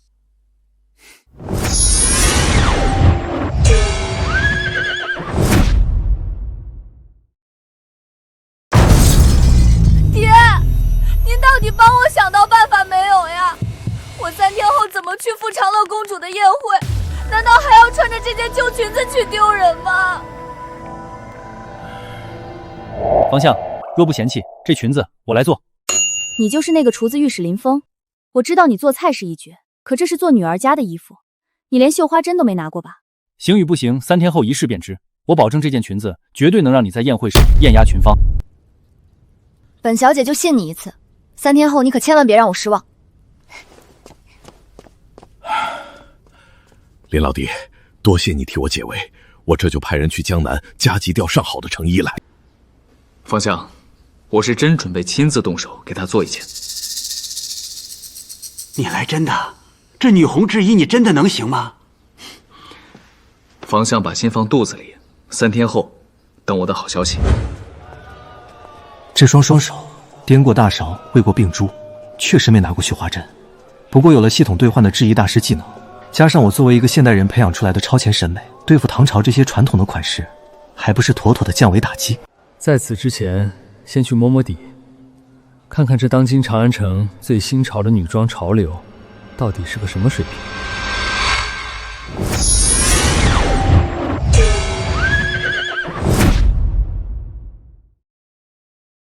大唐女装的款式翻来覆去也就那几种，毫无新意。不过结合现代的审美和我心里的构想，这裙子的图纸已经有了。就这家吧，看着货挺全。公子快请进，咱们洲际布料最全的，后院就能直接做成衣。您想看点什么？把那匹月白色的云锦拿给我看看。公子好眼光，上好的苏杭云锦，30两银子一匹。你要给府上女眷做衣裳？现在量尺寸，我马上安排人做。不，我买了，不过借你们的后院工作间一用，我自己来。公子，不是老朽多嘴，这云锦料子金贵，您若是不懂行，一剪子做坏了，30两银子可就打水漂了。带路吧。那公子哥要买咱们的云锦，说要自己裁衣服。我看又是个有钱烧的公子哥，他恐怕连剪刀怎么拿都不顺手吧。制衣大师技能，开！完了，不划线就下刀，这布彻底废了。这是什么神仙刀法？他这手艺一刀都没多余的，这哪是人能剪出来的？老朽裁了30年衣服，从没见过如此恐怖的手法，这分明是有备而来呀！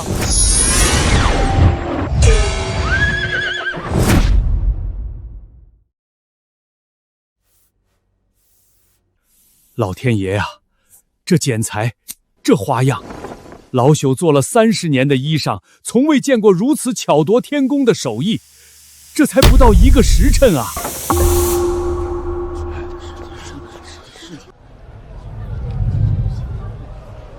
小姐，咱们出来够久了，家里该着急了，咱们早些回去吧。回什么回？本姑娘好不容易才出来一趟，这长安城我还没逛够呢。咦，前面怎么那么热闹？围了这么多人，是不是有什么好玩的新奇玩意儿？天哪！这世上竟有如此绝美的衣裳！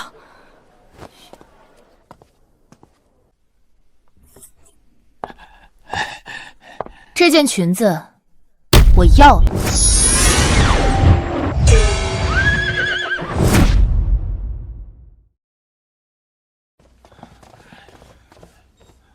公子，这裙子我也想要，您出个价，500两，不，800两。去！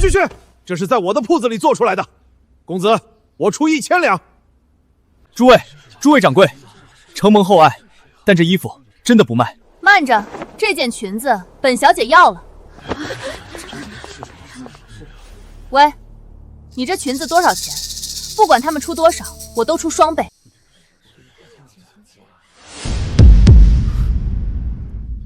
长乐公主殿下，实在抱歉，这件衣服不卖。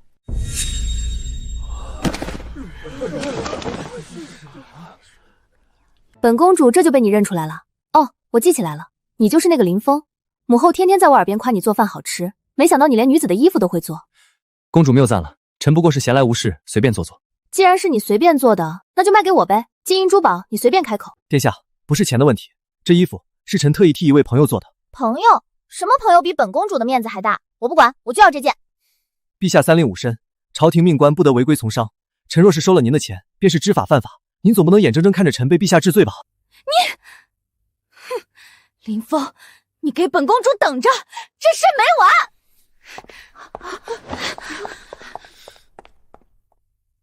这叫什么事儿啊？平白无故把长公主给得罪了。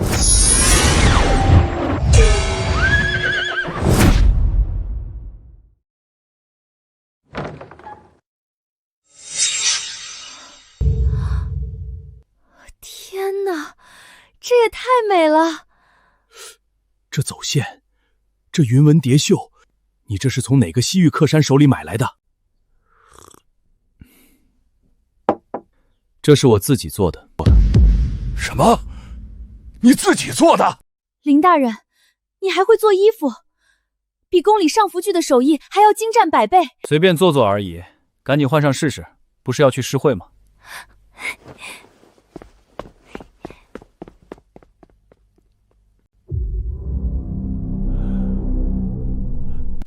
我这身可是刚从苏杭运来的上等丝绸，花了100多两呢。哎呀，还是姐姐的眼光好，这材质果然极佳。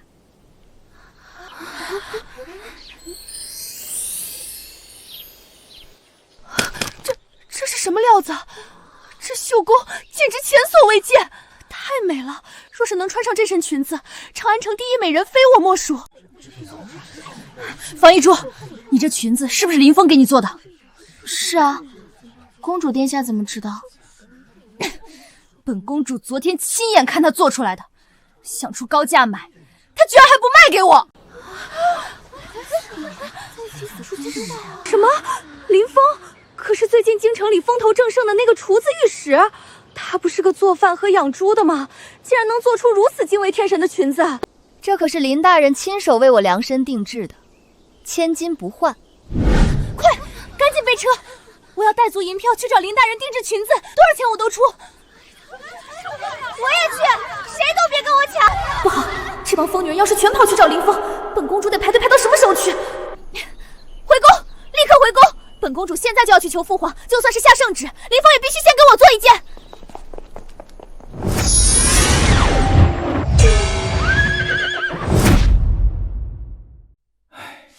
林峰啊，这几十份奏折全是京中王公贵族求你去给他们家女眷做件衣裳，朕这御书房都快成你的成衣铺子了。微臣只是帮房大人的千金随便做了件裙子，也没想到会闹出这么大动静。父皇，您可得给我做主。那些大臣家属都能找林御史做衣服，我是您的女儿，林峰必须优先给我做一件，要比房一峰那件好看100倍。李直，别胡闹，林峰是朝廷3品大员，哪能专门给你当裁缝？我不管！父皇要是不答应，我今天就不走了。公主殿下，并非微臣不愿，只是我朝律法严明，官员不得从商。若只是1、2件，微臣就当赠礼。可现在百官都在求医，微臣若是收钱，便是知法犯法；若是不收钱，微臣怕是要累死在织布机前。父皇，难道我堂堂长乐公主连件好看的裙子都不配穿吗？好了好了，别哭了，朕准了还不行吗？林峰，朕今天就给你开个特例，特许你在长安城内经营衣铺，无需顾忌官员身份。陛下，这也行？好家伙，老李这也太宠女儿了吧！不过能光明正大赚钱，这波血赚啊！太好了，林峰，这是1000两银票，本公主预定你铺子里的第1件衣服，记住，必须艳压全场。公主放心，微臣保证让您成为长安城最耀眼的存在。特批是拿到了，可要从零开始招伙计买布料建铺子，那得累到猴年马月去。有了，长安城里那么多现成的衣铺老板，我出技术和图纸，他们出人力和场地，我稳坐猫星几何，这不就是加盟店模式吗？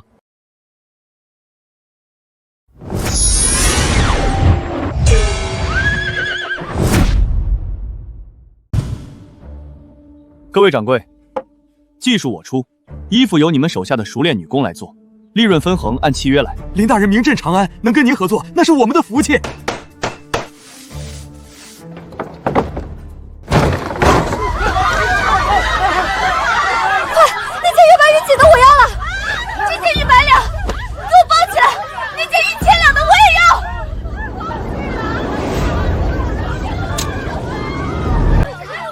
冷静点，别急，都有份儿。林峰，算你识相，这件本公主很满意。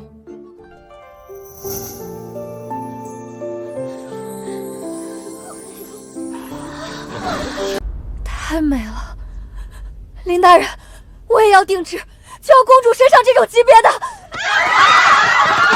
诸位小姐，铺子真没货了，从现在起只能采用预约制，大家排号。啊，这么多世家小姐，那得排多久啊？这位小姐，您已经是第503号了，估计得等上个把月。要等这么久？为了补偿各位排队的耐心，凡是今天预约了的，林某都送一份小礼物。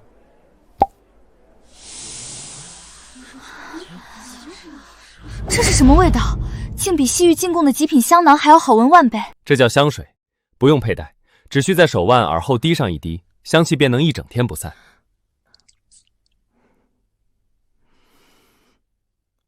太神奇了！林大人，这香水卖多少钱？我要买10瓶。我买20瓶，多少银子你随便开。抱歉了，诸位，这香水是我这2天随手做的，只是买衣服的赠品，概不单卖。啊，太可惜了。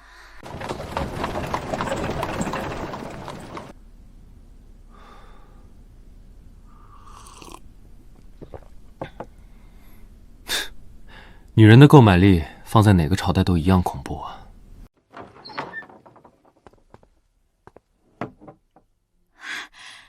林大哥，林大人，老夫今日特带着小女前来登门拜谢。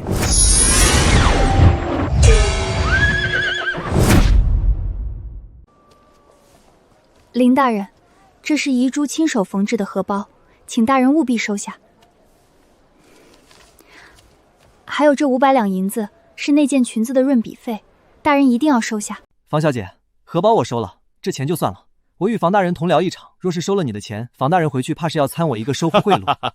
林峰，刚才遗珠说这订单已经排到了500名开外，就算这店里绣娘没日没夜的赶工，怕也得做半年吧。5天？5天做500件，就算请几10个老裁缝也来不及啊！不用几10个人，我这店里满打满算也就4个伙计。林峰，4个伙计5天出500件成衣，这怎么可能？除非他们是3头6臂的神仙。是神仙还是凡人？房大人，随我到后院一观便知。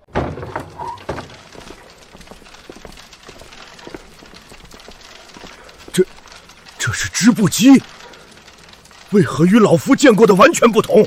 这是我改良后的飞梭织布机，他们不需要懂全套手艺，一人负责裁剪，一人负责缝合，效率提升100倍不止。奇迹，简直是神迹！林峰，你可知道这意味着什么？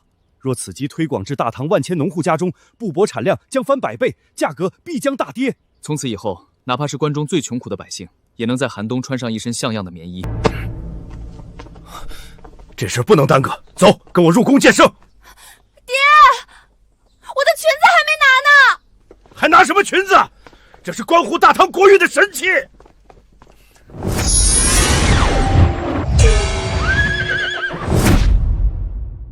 玄灵说，这件衣服和你铺子里那几百件，都是你那什么织布机和4个伙计不到1天做出来的。回陛下，千真万确，臣改进了制衣工艺，4个人1天做100件不在话下，而且走线比最好的绣娘还要永琛。哈哈哈哈哈哈！林峰，你可真是一次比一次让朕惊喜啊！这织布机的工艺，你可愿意推广到全国？臣当然没有意见。陛下，如果将织布机建在靠水的地方，还能采用水力驱动，连人工都能省下大半。水力驱动，连人都不用了。没错，不过水力还受制于地形。臣心中还有一个更为庞大的构想，名为蒸汽机。蒸汽机？那又是何物？系统打开商城，兑换蒸汽机穿水图及制造要素。恭喜宿主兑换蒸汽机原理图及制造要义成功，消耗100积分，剩余积分150。蒸汽机便是用水烧开后产生的蒸汽作为动力，以机器代替人力，装载在铁车上制成蒸汽火车，便能日行千里，一次托运数10万斤货物。什么？日行千里，数10万斤粮草？若真有此等神物，大唐的铁骑岂不是能随时踏平四方？林峰，这蒸汽机朕交给你全权负责，想怎么弄就怎么弄，不必向朕请示，你一定要给朕，不给大唐造出来。陛下，蒸汽机极其复杂，绝不是1天2天能造出来的。哈哈哈哈哈！朕明白，你放心大胆去做就行了。天塌下来，朕给你兜底。臣遵旨。陛下，大事不好了！边疆800里加急，边疆爆发大范围瘟疫，死伤无数。突厥杰利可汗亲率50万铁骑南下，已连破数城，扬言要马踏中原。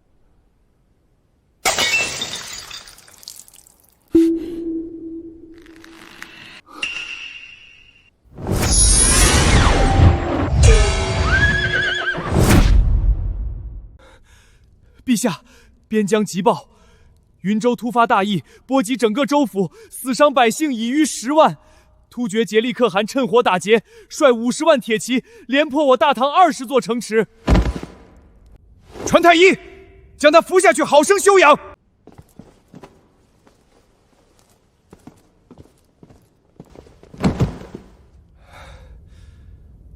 50万铁骑，连破20城。众卿有何良策？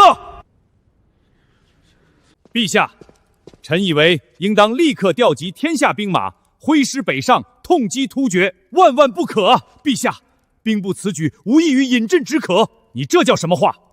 难道任由突厥铁骑蹂躏我大唐子民？你以为老夫不想打？可拿什么打？突厥休养生息数十年，如今兵强马壮。反观我大唐，这几年先是旱灾，后是蝗灾，如今边疆又闹起疫病。国库早已空虚，如今去打一场举国之战，大唐的底子都要被打空了呀！户部尚书言之有理，此时开战，大唐危矣。陛下，君子不争一时之勇，臣以为应当先派使臣前去议和，徐徐图之，方为上策呀。那户部尚书倒是说说，朕要如何议和，才能让那吃人的50万突厥大军收手？陛下，杰利可汗此人最好女色，且极重颜面。若能以公主和亲，再奉上金银绸缎等重礼，彰显大唐诚意，突厥军心必泄，定会退兵。你要朕拿哪位公主去和亲？臣斗胆。长乐公主殿下若以和亲杰利可汗，必能平息刀割。放肆！大唐的江山什么时候沦落到要靠一个女子的清白来换取苟延残喘了？难道朕真的要为了大唐委屈长乐吗？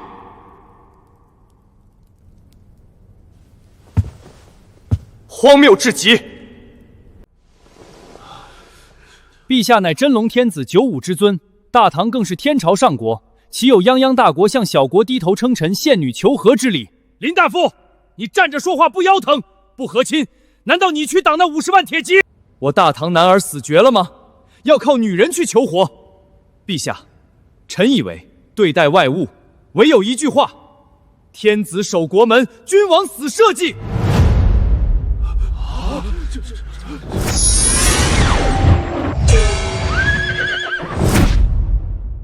哼，林大人，漂亮话谁不会说？天子守国门，那也得有兵去守。你倒是拿出个切实的解决方案来呀！林峰，你这10个字，着实说到了朕的心底。可大唐如今刚逢灾害，国力实在经不起50万大军的折腾了。敢问尚书大人，国库还能调动起多少兵马？连番天灾加瘟疫，国库早已见底，勉强挤一挤，最多只能调动10万大军。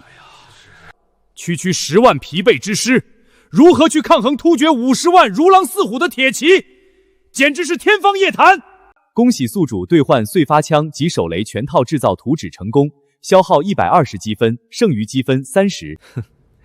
10万大军，够了。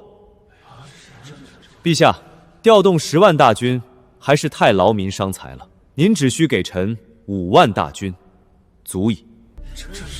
此起彼伏！你简直是疯了！5万对50万，你这是带着我大唐男儿去送死！林峰，朕虽然信你，但这绝非儿戏。10倍的人数悬殊，你何以取胜？陛下，兵不贵多而贵精，更何况微臣已经想好了一种秘密武器，莫说他50万，就是100万，也叫他有来无回。是何武器？此物名为枪，还有手雷。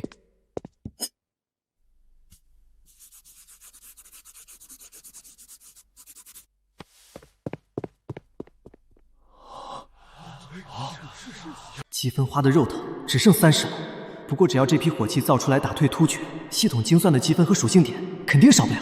舍不得孩子套不着狼，一根中空的铁管子，加上几块木头，毫无锋刃，这也能杀敌？林峰，这究竟有何用处？这叫木枪，一息之间能射出数十发的机枪，只需扣中击过，便能在100步之外轻易击碎敌人的重甲，取其性命。至于这个铁疙瘩，名为手雷，将其扔进敌阵，落地瞬间便会爆发出极大的威力，方圆10米之内，无论人马，必死无疑。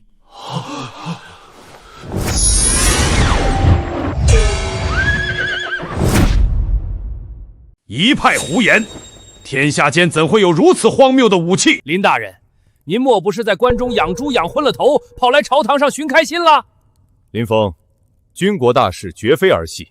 你说的这枪和手雷，当真有这般威力？陛下，耳听为虚，眼见为实。臣斗胆请陛下降旨，给臣1天时间。明日此时，演武场上，臣亲自向陛下和诸位大人演示这新式武器。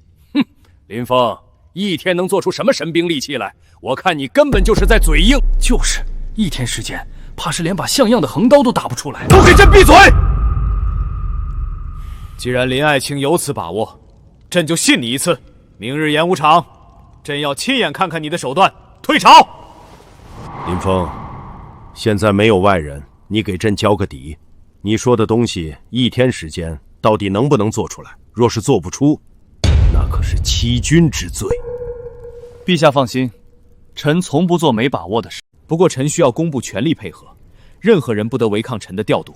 好，朕即刻下旨，工部上下无条件听你差遣。这里的尺寸再精细一点，卡弓的韧性必须拉满，绝对不能出错。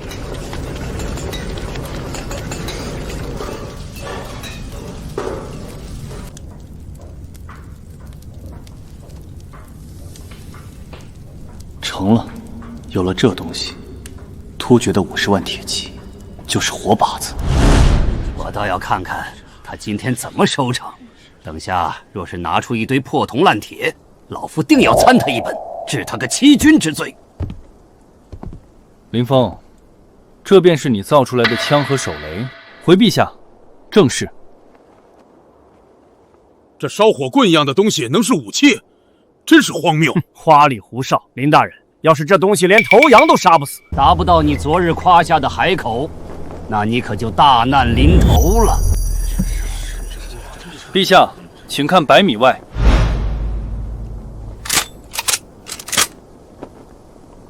诸位大人，看好了！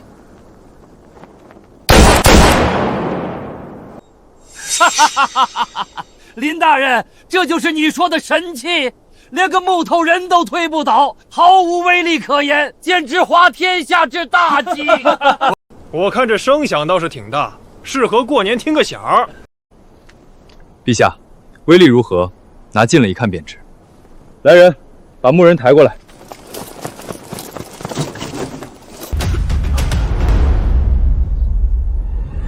快把铠甲扒下来！穿透了铁甲，这怎么可能？老天爷，这等威力，若是打在人的血肉之躯上，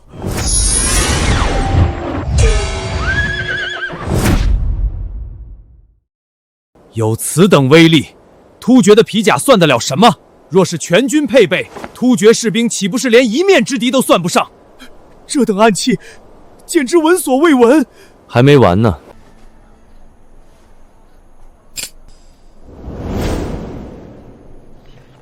全都蹲下，捂住耳朵。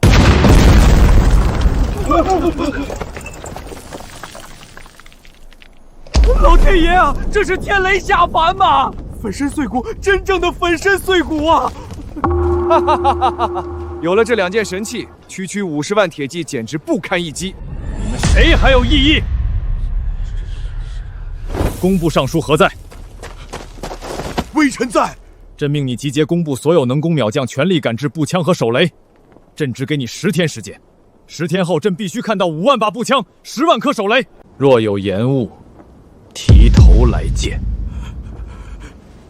臣领旨。都退下吧，林峰留下。林峰，你可真是朕的福星，短短1天竟能造出这等夺天地造化的神器。说了吧，想要什么赏赐？加官进爵，还是金银珠宝？陛下，臣不要金银，也不要加官进爵，臣只有一个请求。你且说来听听。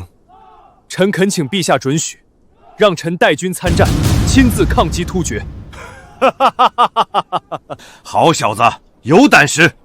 这神器是你造出来的，这驱逐鞑子的旷世功劳，自然就得由你林峰来拿。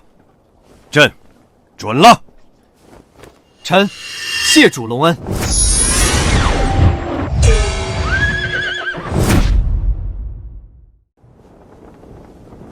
林峰，这支精锐，朕就交给你了。去告诉突厥人，犯我大唐者，虽远必诛。臣定不辱使命，全军听令，下放武器。这就是传说中能百步穿杨的神器，有了它，定叫那突厥狗贼有来无回。目标边疆，全军出击！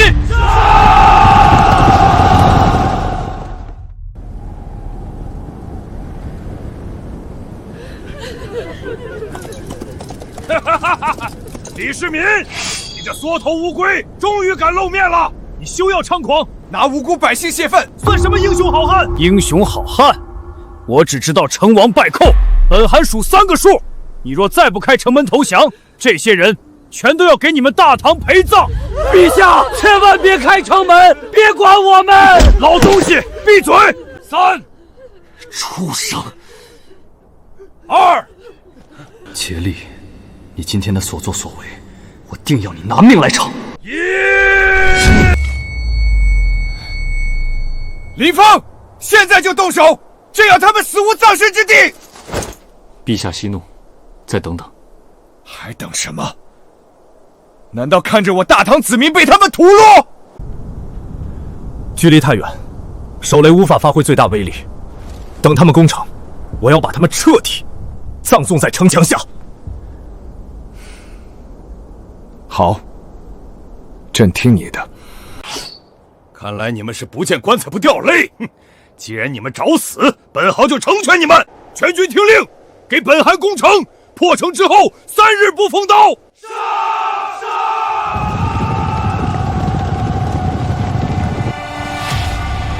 地狱的门已经为你们敞开了。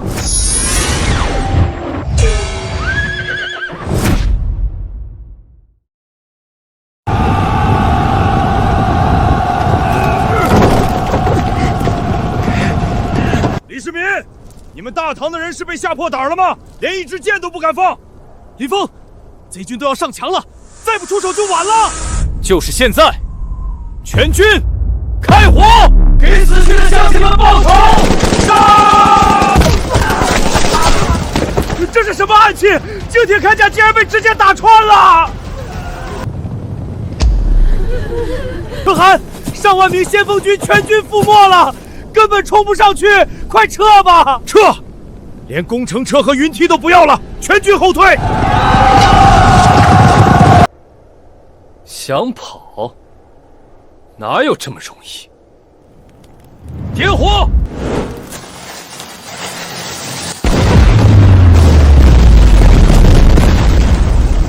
唐升天发怒了，这是天降神罚，快逃命啊！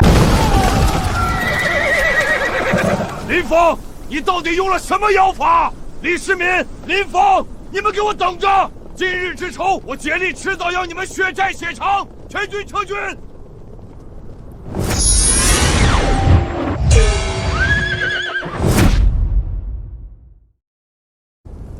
我们打退突厥了！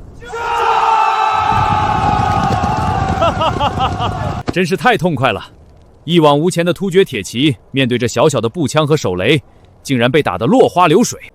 这只是个开始。林峰，一波打退突厥了，接下来该怎么办？那当然是趁势追击，穷寇莫追。突厥50万大军，哪怕损失了5万，还有45万之众，贸然出城，恐生变故。陛下放心，臣早有打算。不知陛下可敢与臣一同前去？有何不敢？来人，点齐1万坚兵，随朕出城！5万精锐呀！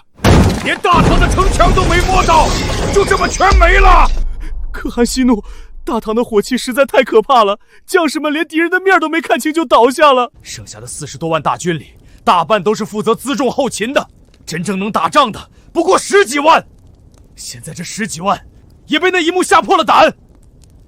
若是找不到对抗那神奇武器的办法，这仗还怎么打？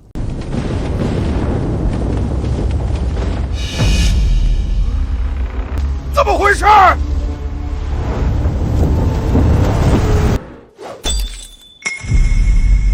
可汗小心！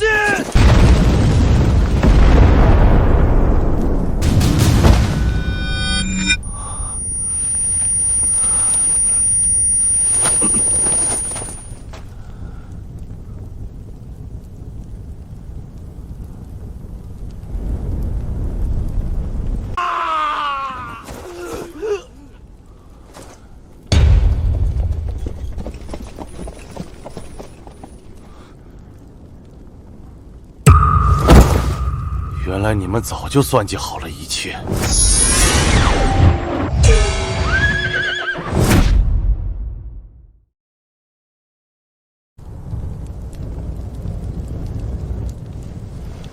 你是不是早就料到了这一幕，提前派人埋伏在我的扎营地了？知己知彼，百战不殆。可汗退兵必经此地，自然要为您备一份厚礼。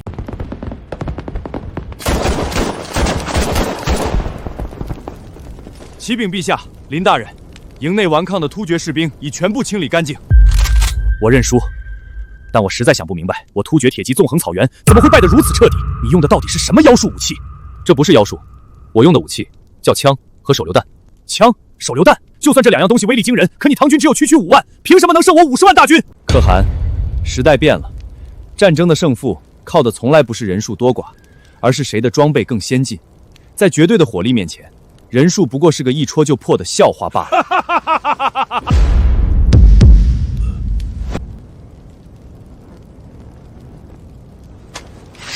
竭力以死，大唐万胜！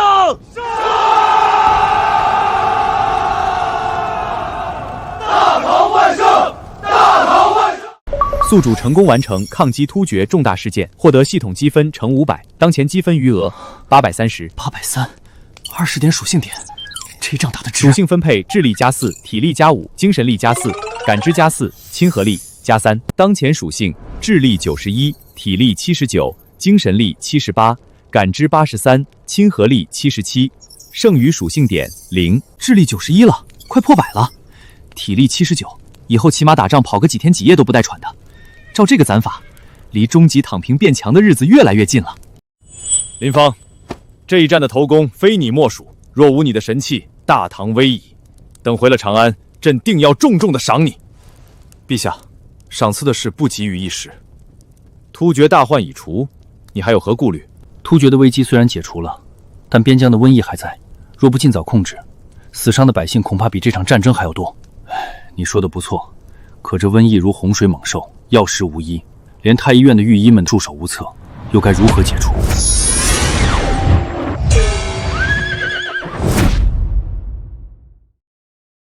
林峰，这瘟疫来势汹汹，比突厥的铁骑还要可怕。你方才说的那个疫苗，当真能解此死局？陛下，您就把这疫苗当成是给身体穿上的一层软甲，只要穿上了，那些看不见的瘟神就伤不了百姓分毫。竟有如此神物，那要多久才能弄出来？若我推断不错，片刻时间足矣。不过咱们得先去最严重地方看一眼，确认一下这位老朋友的身份。我问你，那些染病的百姓身上可是先起红点，随后变成水泡，最后结痂？回大人，正是如此，且发病极快，一人染病，全家难逃。果然是天荒。陛下，咱们去韩泉县。陛下不可！韩泉县已成死地，万金之躯绝不能以身试险啊！朕乃万民之主，百姓在受难，朕岂能缩在营帐里？朕相信林峰，出发。昔日繁华边陲，竟落得如此人间地狱，朕心如刀绞。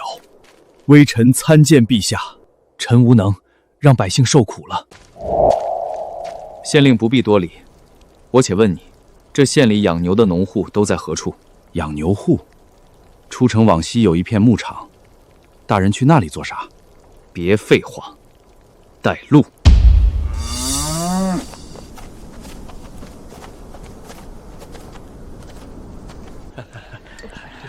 这怎么可能？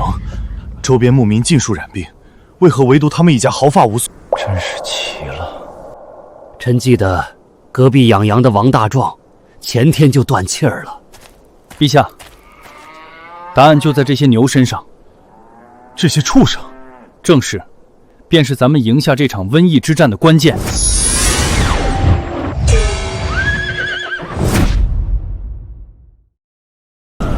林峰，为何这满县百姓皆染瘟疫，唯独这几户养牛的人家竟能安然无恙？回老李，因为他们整日与牛接触，牛身上会出一种痘，人传染了牛痘，这身子便有了抗体，从此天花不侵。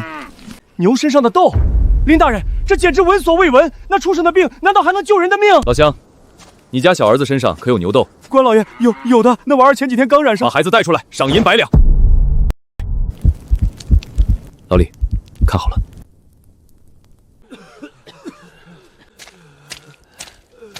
忍着点儿，这是救命的方子。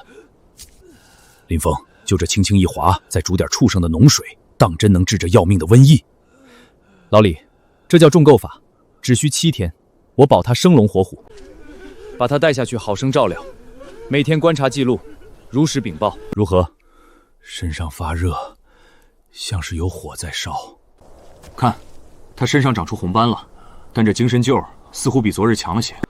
陛下，草民觉得身上不疼了，也有力气了。你好了？回皇上，草民全好了。林大人真是活神仙转世啊！林峰，仅仅5天，满朝文武束手无策的绝症，你竟用一根针就给破了。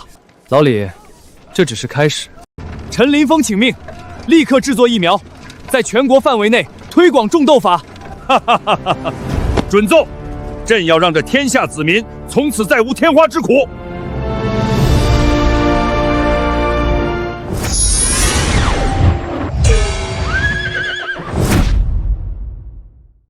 天花绝迹，边疆重获新生。林峰，朕以前觉得这江山是靠朕一拳一脚打出来的，现在看来，若是没你，朕这皇帝怕是早被这瘟疫和突厥折腾疯了。老李，你这就见外了。当初你进我那小店儿，我就说要给你开导开导。再说了，你一上来就给我个4品官，我不拿出点真本事，怕是得被你那些御史给喷死。哈哈哈，4品，回京之后，朕看谁还敢拿你的官位说事。那咱可说好了，回京后先让我歇2天，这没日没夜的研发疫苗，我这腰都快折了。传朕旨意，班师回朝。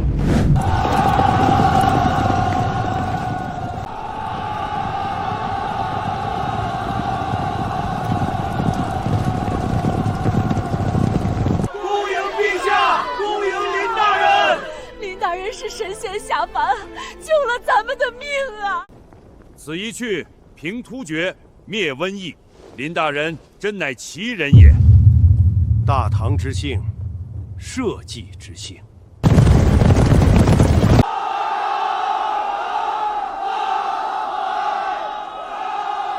这阵仗，怕是回京后更没法躺平了。系统给的任务越来越离谱了。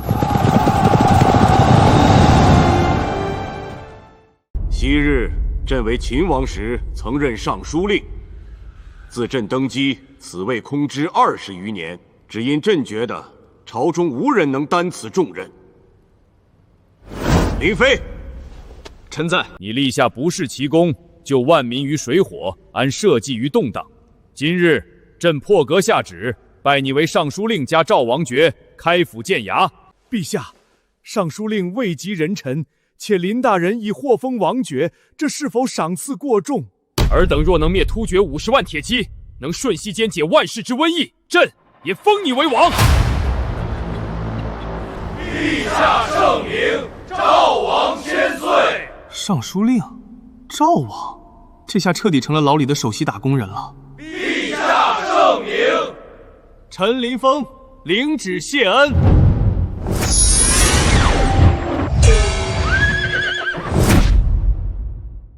林爱卿，这天下的大业，朕交给你了。老李，既然你这么大方，那我就不客气了。不过当官不是目的，让大唐改头换面才是正事。诸位请看，这叫蒸汽机，是开启新时代只有的钥匙。未来还会有日行千里的火车，更有不需要容力便能织布万匹的机器。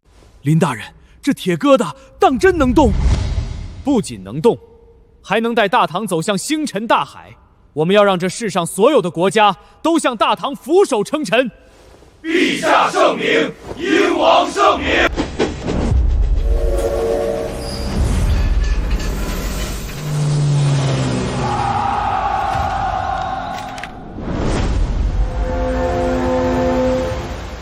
林峰，朕这辈子最得意的，不是玄武门，而是那天进了你的小店。